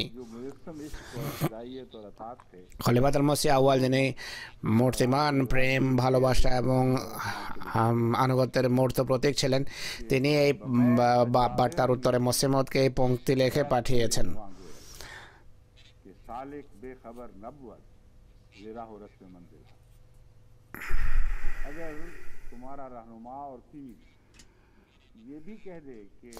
যদি তোমার পীর তোমাকে এটিও বলে যে তোমার জায়নামাজকে মদে নিমজ্জিত করো, তাহলে এটি হওয়া উচিত, কেননা আধ্যাত্মিকতার পথের পথিক एक आम তার গন্তব্যের সম্পর্কে উদাসীন তো হয় না। একজন সাধারণ পাঠক होता है कि वाह वाह বা সাধারণ শ্রোতা যখন শোনে, সে হয়তো বলবে যে খলিফা আউয়াল রাদিয়াল্লাহু আনহু কত বড় নিবেদিত প্রাণ ছিলেন। आपने इसको जम के तौर হযরত মসিহ ইসলাম যে মহান পদমর্যাদায় ছিলেন, তিনি এটিকে पे बुलाया। পাপ হিসেবে গণ্য করেছেন, পুণ্য নয়। हनफियों का क्या अकीदा है? उन्होंने कहा তিনি জিজ্ঞেস করেন যে হানাফিদের বিশ্বাস কি। कुरान सबसे अव्वल है, फिर अहादीस नबविया তাদের বিশ্বাস কি এটি নয় যে কোরআন डालती हूँ, সবচেয়ে অগ্রগণ্য, वो ना हो তারপর হাদিস আসবে যা এর উপর আলোকপাত করে। इस्तदलाल होगा, फिर কিন্তু बैनी बुलफ्त হাদিস যদি কোরআন সম্মত না হয় তাহলে তার ব্যাখ্যা करते হবে। অবিকল কথা তো মনে নেই মসিমদের, এমনই কিছু তিনি বলেছেন। খলিফা আউয়াল রাদিয়াল্লাহু আনহু বলেন, और आपने हाँ किया या आपने तौफीक फरमाई वैसे মনে নেই যে মসিমদ কোনো কিছু প্রস্তাব করেছেন বা তিনি হাঁ করেছেন বা খলিফা আউয়াল নিজে কিছু কিছু বলেছেন। क्या अकीदा হযরত মসিহ মাউদ আলাইহিস সালাম তখন বলেন যে আপনার বিশ্বাস কি, खिलबिल किए আপনার বিশ্বাস কি এটি নয়। और बहुत ही शर्मिंदा होकर वापस খলিফা আউয়াল রাদিয়াল্লাহু আনহুর মাথা অবনত হয় এবং তিনি লজ্জিত হয়ে ফিরে যান। ईमानुल अजाइब भी है, খলিফা মসিহ মাউদের কথার অর্থ ছিল যে मगर सिद्दीकियत আমি তোমাকে সিদ্দিক হিসাবে দেখতে চাই।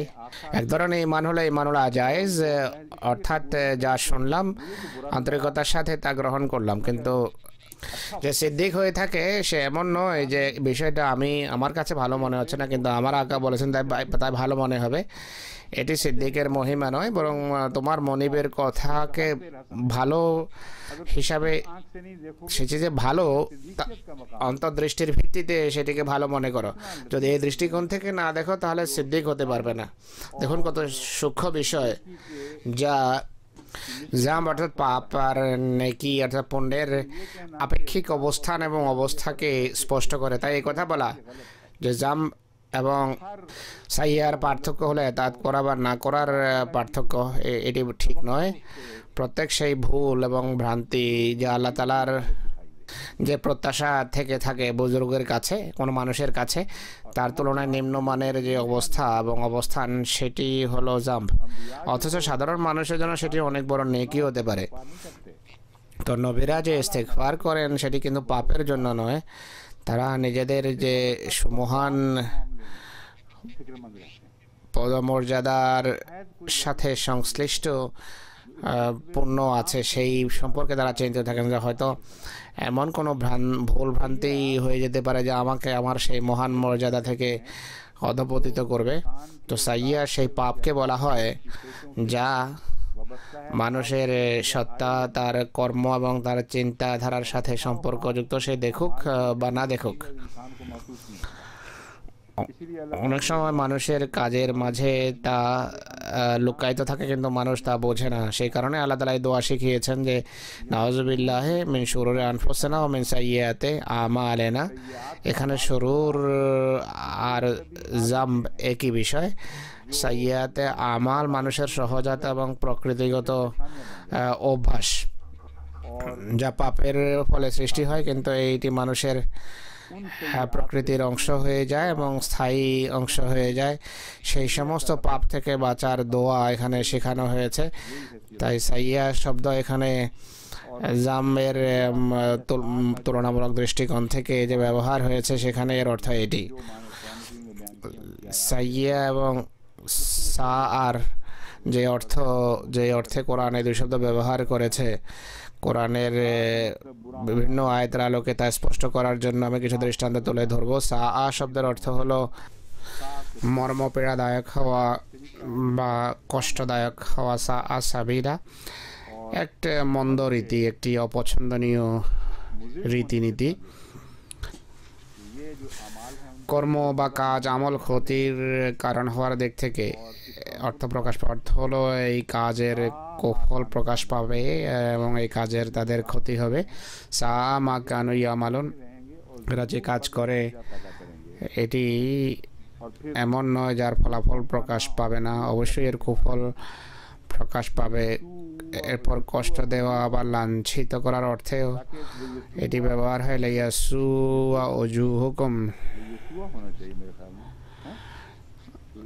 লিয়াসু আউজুহাকুম। याद कर लिया करें पहले, ले यसुआ में होना चाहिए, ले के হুজুর বলছেন যে ले यसुआ वजूहकुम, ताकि वो तुम्हारे লিয়াসু আউজুহাকুম, नुकसान पहुंचाए और तकलीफ पहुंचाए, যেন তা তোমাদের চেহারার ক্ষতি করতে পারে বা তোমাদেরকে লাঞ্ছিত করতে পারে, এই অর্থ।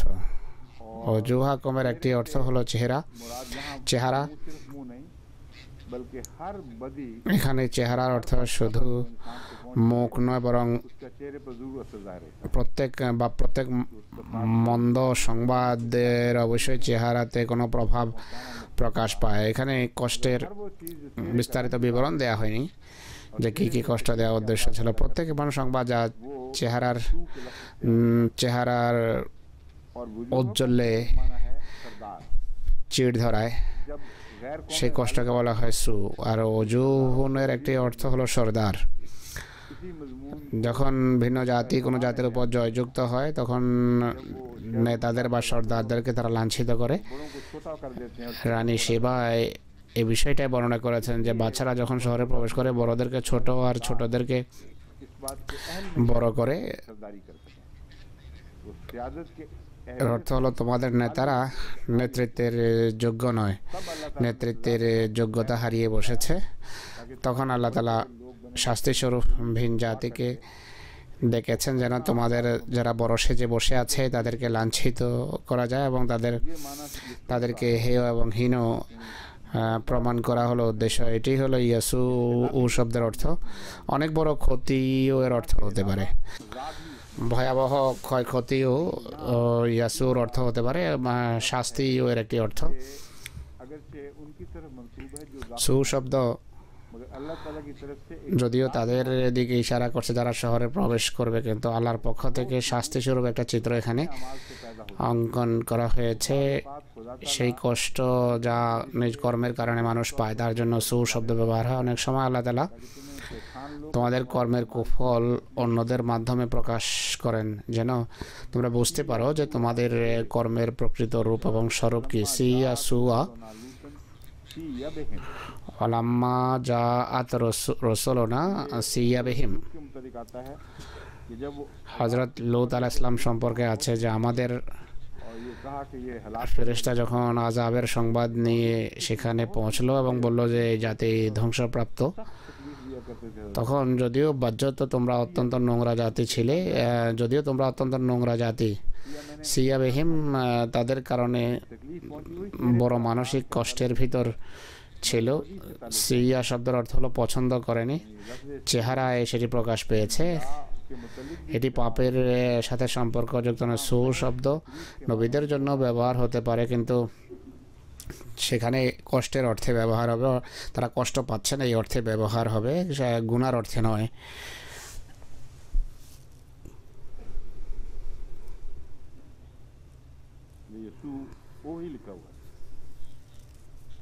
इसका फिर ग्रामर क्या बनेगी?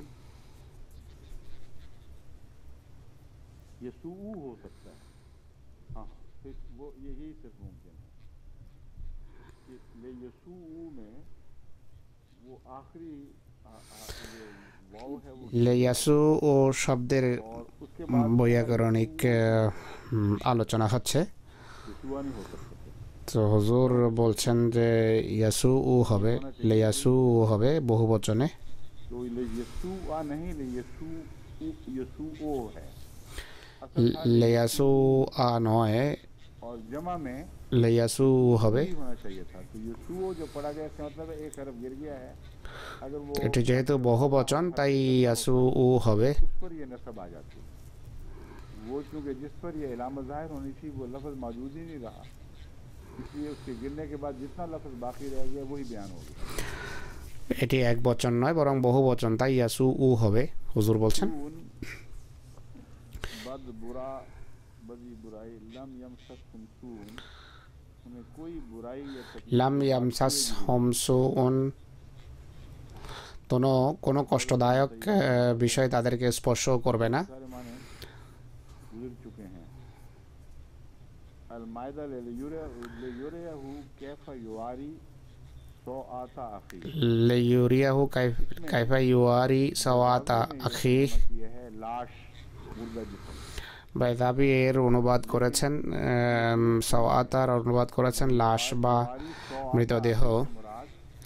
एक লিওয়ারি সওয়াতা আখির অর্থ হলো तकलीफ दे नजारा, अपने भाई के हाल को এক মৃত বা লাশকে দেখা আসলে কষ্টদায়ক। এমন অবস্থায় সে ভাইয়ের লাশকে সে কবরস্থ করছে, যে লাশ দেখাটা কষ্টদায়ক। তো লাশ যে দৃশ্যের অবতারণা করে সেটিকে সু বলা হয়। इसका तर्जुमा ये बाद लोगों ने মা ওরে আনহা মিন সাওয়াতে হিমা এর অনুবাদ কেউ কেউ করেছেন कि उनको छुपाने के लिए তাদের অভ্যন্তরীণ অঙ্গ প্রত্যঙ্গকে গোপন করার চেষ্টা, তা প্রকাশ পাচ্ছিল। হুজুর বলছেন যে এর অর্থ এটি নয়, বরং वो नुमाया होकर उभर आए। তাদের ভিতর যে কিছু দুর্বলতার প্রবণতা ছিল आदम व हव्वा को তা যেন সামনে এসে যায়। माँ वोरे আর এই কারণে আদম ও হাওয়াকে শয়তান প্ররোচিত করেছে লিইবদি আনহুমা মা ইউরিয়া মিন সাওয়াতিহিমা। তাদের যে গোপন দুর্বলতা ছিল তা যেন নগ্নভাবে প্রকাশ পায়, এটা ছিল শয়তানের উদ্দেশ্য। हर इंसान के अंदर ही दरअसल उसका शर छुपा हुआ है, उसकी सैय्यत छुपी हुई এর আরেকটি অর্থ দাঁড়ায় যে প্রত্যেক মানুষের ভিতরেই তার পাপ লুকায়িত আছে। তার है। इंसानी फितरत के अंदर की कमजोरी সাইয়াতে আমালে না, অর্থাৎ সাইয়াত বা দুর্বলতা মানব ফিতরতের সহজাত যে দুর্বলতা আছে সেগুলো ও সাইয়াতের অন্তর্ভুক্ত। बदकार इंसान गंदे अमाल वाला মুসি পাপাচারী অপকর্মশীলের জন্য মুসি শব্দ ব্যবহার হয়। तफसीर के पहलू में जो इमाम राजी बयान करते हैं वो ये है, ইমাম রাজি যে তাফসীর বর্ণনা করেছেন সেই তাফসীরের একটি হলো, दो ही आरा हैं। एक তিনি যে তাফসীর করেছেন তার একটি হলো, তিনি বলেন দুটো মতামত আছে। राजी को फेरते हैं कौलाने মুনাদি শব্দের সম্পর্ক দ্বারা হযরত মোহাম্মদ রাসূলুল্লাহর वह कौल अक्सरीना, ये মোহাম্মদ রাসূলুল্লাহর সাথে সম্পর্ক দেখিয়েছেন। অধিকাংশ মানুষ বলেন যে वदायन इल्लाह এটি মুনাদির অর্থ। আর এর প্রমাণ হলো ওদু ইলা সাবিলি রাব্বিকা ওয়া দাইয়ান ইলাল্লাহি বিইজনি রাব্বিহি। কোরআনে রাসূলুল্লাহ সাল্লাল্লাহু আলাইহি ওয়াসাল্লাম কে যে বারবার বলেছে যে ওদু ইলা সাবিলি রাব্বিকা, তোমার প্রভুর দিকে আহ্বান করো, ওয়া দাইয়ান ইলাল্লাহি বিইজনিহি ওয়া সিরাজাম মুনীরা, এই যে আয়াত আছে, অর্থাৎ মোহাম্মদ সাল্লাল্লাহু আলাইহি ওয়াসাল্লাম আল্লাহ তাআলার নির্দেশে সারা পৃথিবীকে আল্লাহর দিকে আহ্বান করছেন, এমন সমুজ্জ্বল দলিল প্রমাণের ভিত্তিতে আহ্বান করেন যেভাবে যেন সূর্য উপস্থাপন করছেন তাদের সামনে। সিরাজাম মুনীরা, সত্যের প্রদীপ্ত সূর্য ছিলেন হযরত মোহাম্মদ সাল্লাল্লাহু আলাইহি ওয়াসাল্লাম। তার এমনভাবে আহ্বান করেন যাতে কোনো প্রকারের অন্ধকার মিশ্রণ নেই। মূর্ত সূর্য হিসেবে মানুষকে ডাকছেন। এত সুন্দর ব্যাখ্যার পর আল্লামা রাজি দ্বিতীয় অর্থকে প্রাধান্য দিচ্ছেন। তিনি বলেন যে এখানে এর অর্থ হলো কোরআন।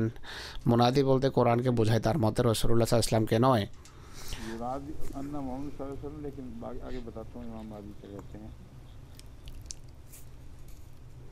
उनकी दलील जो मैंने पढ़ी थी उसका खुलासा ये है कि कुरान करीम तो তার যে যুক্তি তিনি দিয়েছেন তার সার কথা হলো, কোরআন তো আজও মানুষকে নিজের দিকে আহ্বান করছে, কিন্তু রাসূলুল্লাহ সাল্লাল্লাহু আলাইহি ওয়াসাল্লাম ইন্তেকাল করেছেন, তাই ইউনাদির চলমান বা স্থায়ী বিষয় মোহাম্মদ রাসূলুল্লাহর প্রেক্ষাপটে সঠিক মনে হয় না। হুজুর বলছেন এটি কোনো যুক্তি নয়। कुरान मोहम्मद रसूलुल्लाह सल्लल्लाहु अलैहि वसल्लम को अता हुआ और जब मोहम्मद रसूलुल्लाह যদি আমরা এই চিন্তা করি যে কোরআন হযরত মোহাম্মদ রাসূলুল্লাহ লাভ করেছেন, बातें मोहम्मद মোহাম্মদ রাসূলুল্লাহর মুখ থেকে और वही बातें हैं जिनको মুখ থেকে যা জারি হয়েছে খোদার কথা, মোহাম্মদ রাসূলুল্লাহর কথা হয়ে গেছে, আর সেই কথাগুলো স্থায়ী। হযরত মসিহ মাউদ ইসলামের এই বিষয় সংক্রান্ত একটা ইলহাম সম্পর্কে অনেকে আপত্তি করেছে, কিন্তু সত্য কথা হলো অনেক সময় আল্লাহর কথা কোনো কোনো বান্দার কথা হয়ে যায়। মা ইয়ান্তিকু আনিল হাওয়া ইন হুয়া ইল্লা ওয়াহিয়ুন ইউহা। ये तो ये कर ওয়াহি শুনিয়েছেন মোহাম্মদ রাসূলুল্লাহ সাল্লাল্লাহু আলাইহি সাল্লাম, असल मुराद আর ওয়াহি করেন আল্লাহ তাআলা। है जो कुरान की जुबान से बोल रहे তো আসল যা বোঝানো হচ্ছে মোহাম্মদ রাসূলুল্লাহর কথাই বোঝানো হচ্ছে, যেন কোরআনের ভাষায় কথা বলছে। কোরআন মোহাম্মদ রাসূলুল্লাহর আওয়াজ পৃথিবীকে শোনাচ্ছে, কেননা কোরআন আল্লাহ তাআলা মোহাম্মদ রাসূলুল্লাহর প্রতি ওয়াহি করেছেন, সরাসরি প্রত্যেক ব্যক্তির উপর নাযিল হয়নি। তাই মুনাদি और প্রধানত হযরত মুহাম্মদ সাল্লাল্লাহু আলাইহি সাল্লাম, কোরআন মোহাম্মদ রাসূলুল্লাহর কথা পৌঁছানোর মাধ্যম হয়েছে।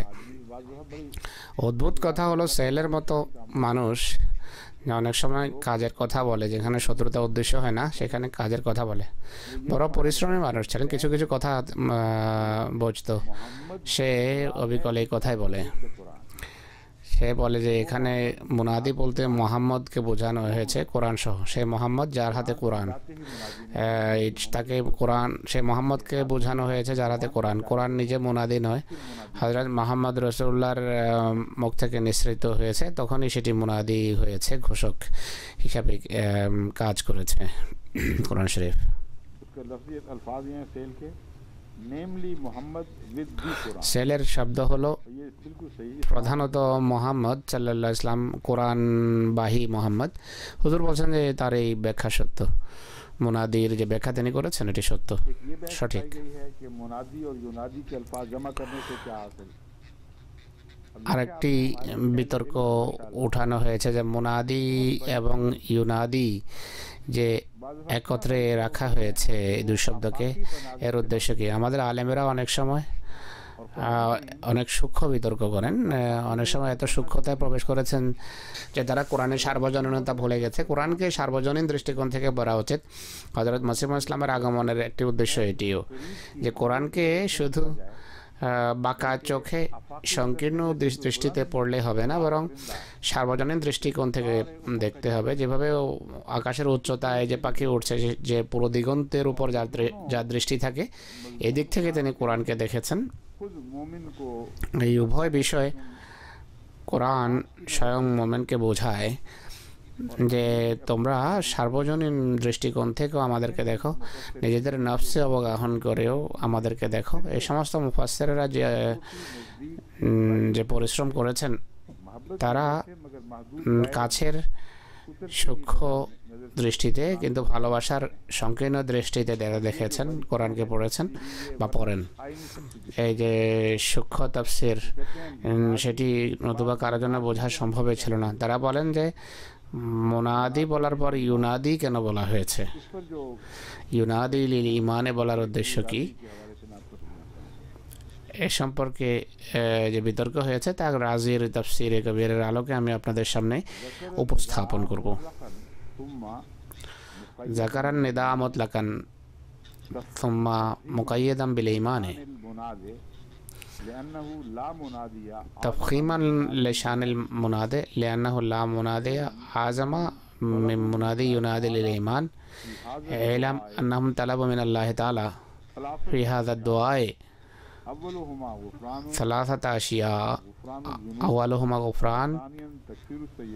غفران الذنوب، ثانيهما تكفير السيئات، وثالثها أن تكون وفاتهم مع الأبرار.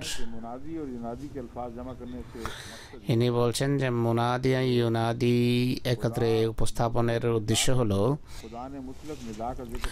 আল্লাহ তাআলা নির্দিষ্টভাবে নেদা বা আহ্বানের কথা বলেছেন, একই সাথে আহ্বানকারীর মহিমা প্রকাশের জন্য ইমানের সাথে তাকে জুড়ে দিয়েছেন। অর্থাৎ তিনি ইমানের দিকে আহ্বানকারী, অন্য কিছুর দিকে না। তিনি এখানে আল্লাহ তাআলার কাছে তিনটে জিনিস চেয়েছেন: পাপ থেকে ক্ষমা,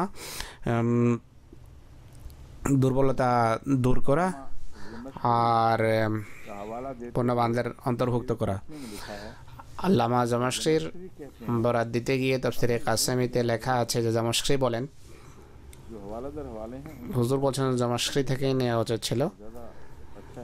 মূল রেফারেন্স সামনে আসলে ভালো, সরাসরি আল্লামা জামাশরি কাশফ থেকে নেওয়া উচিত। কাশফের কথা যেখানেই থাক, अगर तू कहे মূল রেফারেন্স বের করতে বলবেন। मुनादी को जमा करने की যদি তুমি বলো যে মুনাদি এবং ইউনাদি একসাথে রাখার উদ্দেশ্য কি, मुक़य्यद कर তাহলে এর উত্তর আমি বলবো जिक्र मुनादी की शान প্রথমে को শুধু बुलाई নেদা বা আহ্বানের কথা বলে তারপর ইমানের সাথে সেটিকে সম্পর্কিত করে আহ্বানকারীর মহিমা বর্ণনা করা হয়েছে। কেননা যে আল্লাহ দিকে আহ্বান করে তার তুলনায় অন্য কোনো আহ্বানকারী বড় হতে পারে না।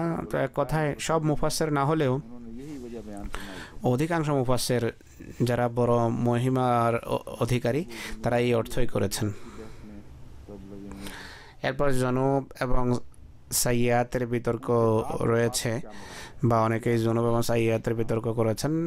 वफना माल अबरार তাদের সাথে আমাদের মৃত্যু দাও, সাথে মৃত্যু দেওয়ার অর্থ কি?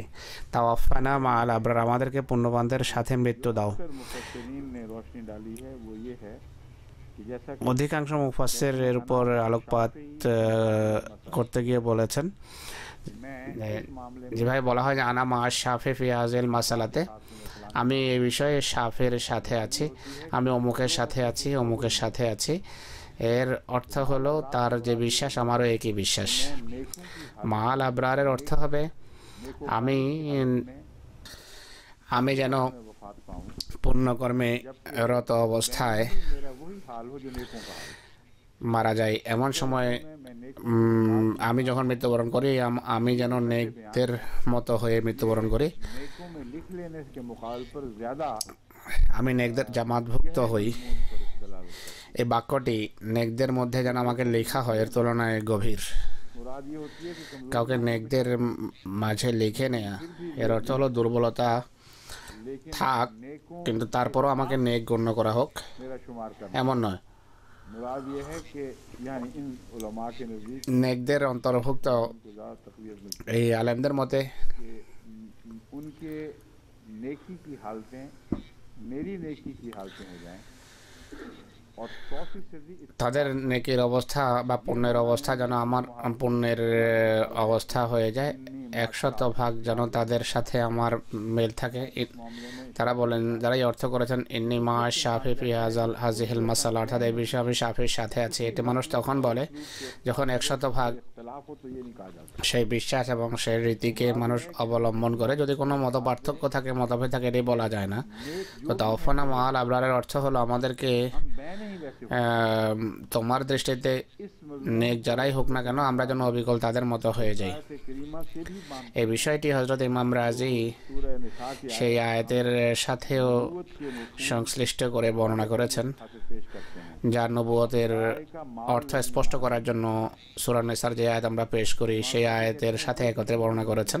সেই আয়াতটি হলো উলাইকা মা আল্লাযিনা আনআমা আল্লাহু আলাইহিম মিনান নাবিয়্যিনা ওয়াস সিদ্দিকিন। ইমাম শাফি বলেন যে এই আয়াতে যে আনআমা আল্লাহু আলাইহিম ব্যবহৃত হয়েছে, जहाँ मुन्ना मिला बैठे हो एक তিনি বলেন যে এর অর্থ এটি নয় যে মুনাম আলাহিম বা নেহাতপ্রাপ্তরা যারা বসবে সেখানে এক পাশে আমাদেরকেও বসাও। এর অর্থ হলো আমাদের রীতিনীতি, আমাদের জীবন পদ্ধতি, উঠা বসা 100% যেন তাদের মতো হয়ে যায়, আর তাদের যেন হয়ে যায় যাদেরকে তুমি পুরস্কৃত করেছো। के मर्तबे वालों में हम भी शामिल हैं। यानी सारे मर्तबे এই পদমর্যাদার অধিকারী লোকদের কোনো একটি পদমর্যাদা যেন আমাদের সব লাভ হওয়া সম্ভব নয়। তাদের মাঝে নবীন, সিদ্দিকিন, ওয়া শুহাদা, সালেহিন इससे हल हो गया। 4টি পদমর্যাদায় রয়েছে। हल तो पहले ही था मगर मैं তো মাইয়াত শব্দের অর্থ স্পষ্ট হয়ে গেল। सबूत मुहैया कर रहा हूँ। फिर आगे ये बहस उठी है कि फगफिर लना उसके बाद क्यों फरमाया है এরপরের বিতর্ক হলো ফাগফির লানা, এরপর किसी तौबा का जिक्र नहीं है। ফা শব্দ কেন ব্যবহার হয়েছে? ফা শব্দ তো প্রতিদানের জন্য ব্যবহার হয়, এখানে কোনো তওবার উল্লেখ নেই, তাই পুরস্কার কোত্থেকে আসলো?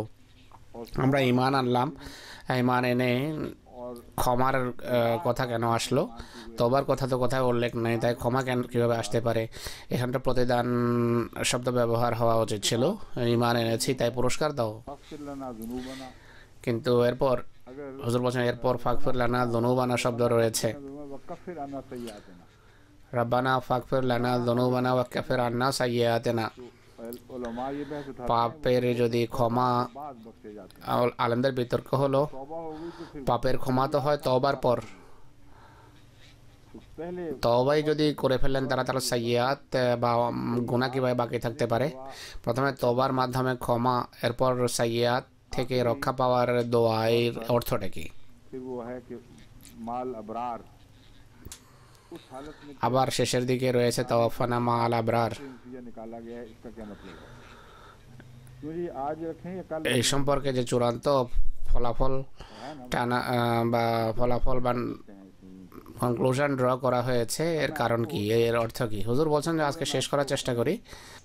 लफ्ज़न की जो उलमा ने बातें की हैं और मजमूई तौर पर जो है আলেমেরা বিভিন্ন অক্ষর বা শব্দ উঠিয়ে যে বিতর্ক করেছেন उससे मैं मुत्तली कर चुका हूँ। তাদের মতামত, তাদের তাফসীর সম্পর্কে আমি আপনাদেরকে অবহিত করেছি। मैं इस मौजू पे बात को এখন चुका हूँ कि यहाँ বোঝাবো বিষয়টি। মনে হয় এই বিষয়ে আমি খুতবাও দিয়েছি। मरबूत है जो पहले এখানে অসাধারণ पहले उसका ताल्लुक पहली आयात से सोच একটা বিষয়ে বর্ণিত হয়েছে যার পূর্বের আয়াতগুলোর সাথে সম্পর্ক আছে। সেই সম্পর্ক নিয়ে আমাদেরকে ভাবতে হবে। সম্পর্ক হলো যারাই বিশ্বজগতের সৃষ্টিকে বৃথা মনে করে না, उन्हीं की তাদের মধ্য থেকে আল্লাহ তাআলা নবী পাঠান। और खुदा फिर उन्हीं लोगों को তারাই তাদের চিন্তাধারা চিন্তাভাবনা খোদা পর্যন্ত পৌঁছে। আল্লাহ তার বাণী পৌঁছানোর জন্য এমন লোকদেরকেই বেছে নেন। এমন উলুল আলবাব বা ধীমান ব্যক্তি ছাড়া অন্য কাউকে আপনি নবী দেখবেন না। पैगाम है আর উলুল আলবাবের চূড়ান্ত পর্যায় হলো নবুয়ত। अल मुनादी के अंदर এটি একটি কথা যার মাধ্যমে পেছনের আয়াতগুলোর সাথে আপনি সম্পর্ক স্থাপন করতে পারবেন। মুনাদিয়ানের এটি অর্থ। होते हैं আর যারা মুনাদিকে বা আল্লাহর দিকে আহ্বানকারীকে গ্রহণ করে মানে गौर करते हैं तो তারাই হয়ে থাকে যারা বিশ্বজগৎকে বৃথা বা বাতাল মনে করে না, বরং তারা ভাবে, চিন্তা করে। और ऐसे लोग फिर আল্লাহ তাআলার স্মরণ তাদের হৃদয়ে ছেয়ে থাকে, মন মস্তিষ্কে ছেয়ে থাকে। এমন মানুষ কখনো আল্লাহর দিকে যে আহ্বান করে তাকে অস্বীকার করতে পারে না বা করে না, কারণ যারা পূর্ব থেকেই প্রভুর সন্ধানে থাকে। নবুয়ত নবী আসার পূর্বে যদি এমন মানুষ থেকে থাকে যারা বিশ্বজগৎ নিয়ে চিন্তা করে, বিশ্বজগতের সৃষ্টির মধ্যে চিন্তা করে, আল্লাহকে স্মরণ করে, আল্লাহ তাআলা এমন লোকদেরকে ব্যর্থ করেন না, বৃথা যেতে দেন না। এমন মানুষই নবীর ডাকে বা নবুয়তের ডাকে সাড়া দিয়ে থাকে। মুনাদিয়া ইউনাদিল ঈমানে যে বলা হয়েছে, এর অর্থ হলো যদিও তোমরা এই বিশ্বজগতে लेकिन আল্লাহ তাআলার পবিত্র অস্তিত্বকে লক্ষ্য করো, দেখো, কিন্তু তা একটি রিফ্লেকশন মাত্র। कायनात সেটি আল্লাহ তাআলার একটা প্রতিচ্ছবি, আল্লাহ নন। कायनात में तुम्हें বিশ্বজগৎ ভিন্ন আর খোদা ভিন্ন। বিশ্বজগতে কিছু চিত্র দেখো, ছবি দেখো, প্রতিচ্ছবি দেখো, এইগুলো আসলে আল্লাহ নয়। আল্লাহর সাথে মিলিত হওয়ার মাধ্যম এমন ব্যক্তি থাকা আবশ্যক যে আল্লাহর সাথে মিলিত হয়েছে এবং সে অভ্যন্তরীণ খোদাকে পাওয়ার রাস্তা দেখাবে, দেখে বাইরে আসবে এবং বলবে যে আসো আমি দেখেছি তাকে, তিনি আছেন। सफर करते हैं जिनका এই চূড়ান্ত লক্ষ্যের দিকে তারা সফর করে যাদের কথা পূর্বে উল্লেখ করা হয়েছে, অর্থাৎ তারা উলুল আলবাব। সেখানে अंदाज है कुरान का। তারাও এর অন্তর্ভুক্ত যারা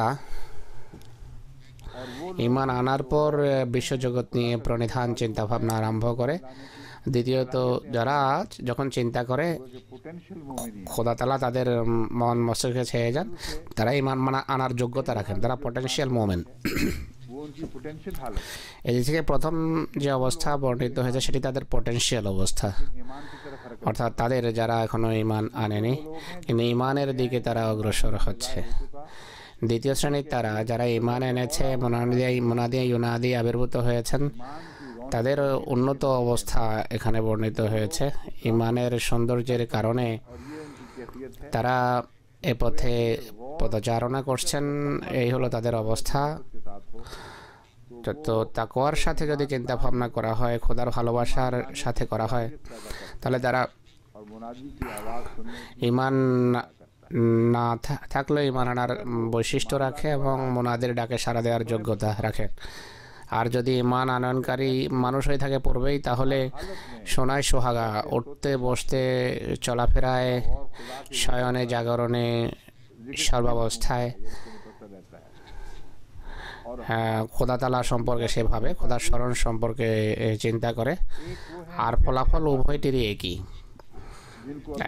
একটি শ্রেণী তারা যারা বলে যে আল্লাহ তুমি বৃথা সৃষ্টি করনি, যারা এখনও মুনাদিকে পায়নি তারাও গভীরভাবে যখন বিশ্বজন চিন্তা করে তারা এই উপসংহারে উপনীত হয়, কিন্তু তাদের উপসংহার তখনও বাহিরের দৃষ্টিকোণ থেকে উপসংহার। একটি শ্রেণী তারা যারা মুনাদিকে গ্রহণ করেছে, তারা যখন বলে যে তুমি বৃথা সৃষ্টি করনি, তারা অত্যন্ত শক্তিশালী মতামত ব্যক্ত করে, কেননা তারা অভিজ্ঞ মানুষ। তারা খোদা তাআলাকে দেখে, খোদার সাথে সম্পর্ক স্থাপন করে এক মুনাদির মাধ্যমে, পরে সেটি ব্যক্তিগত সম্পর্কে পর্যবসিত হয়। এরপর যে বলা হয়েছে যে এই ইউনাদি লিল ঈমানে, কেউ হয়তো বলতে পারে যে পূর্বেও তো ইমানদারদের কথাই হয়েছে,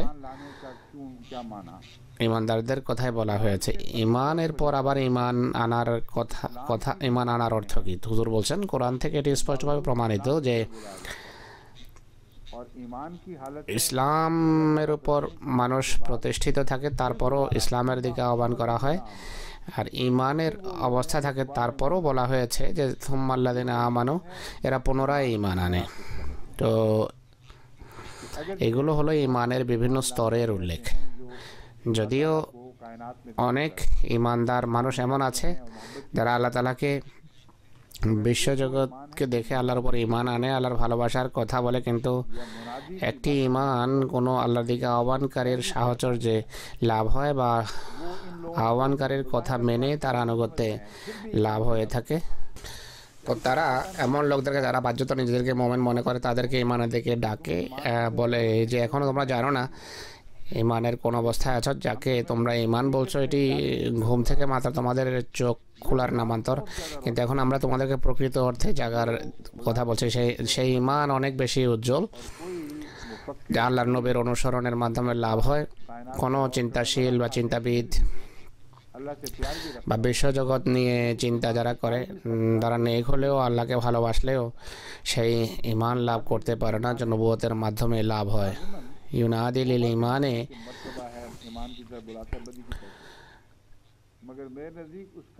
এর একটি দিক অর্থ হলো ইমানের দিকে ডাকে, পাপের দিকে নয়।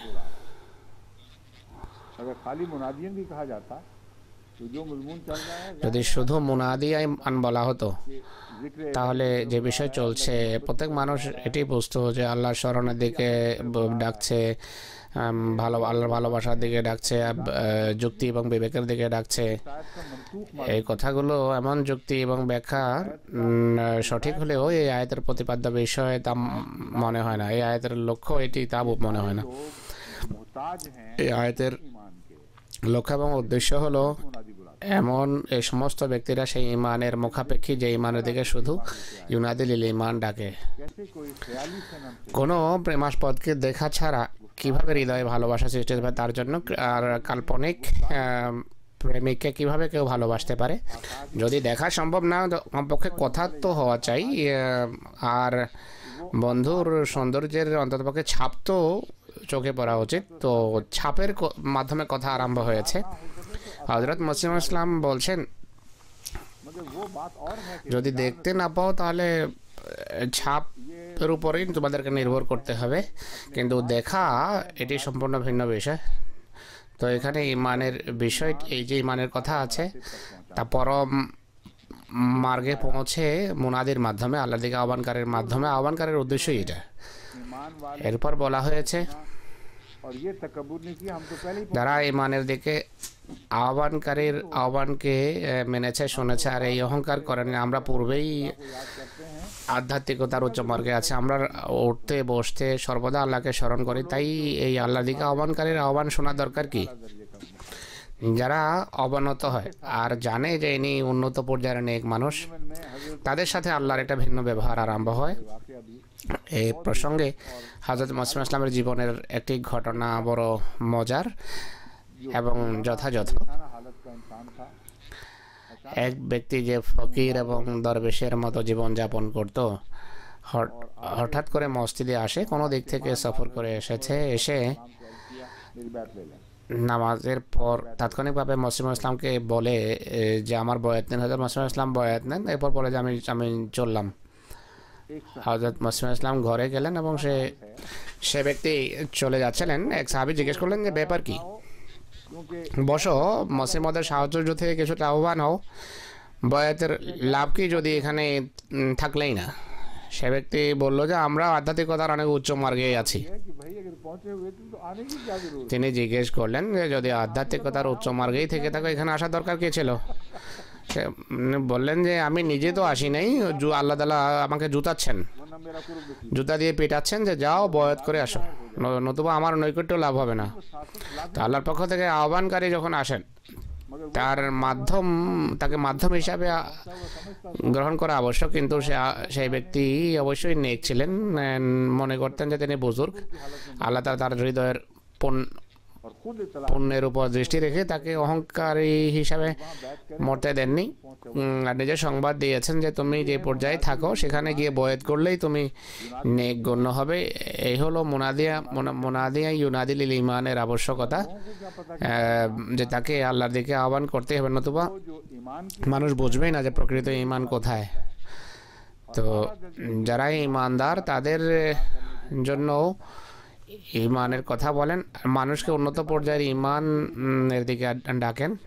আর যারা ঈমানের গণ্ডি থেকে বাইরে বসে আছে তাদেরকে ঈমানের দিকে ডাকেন। তো এখানে ঈমান আনার অর্থ হলো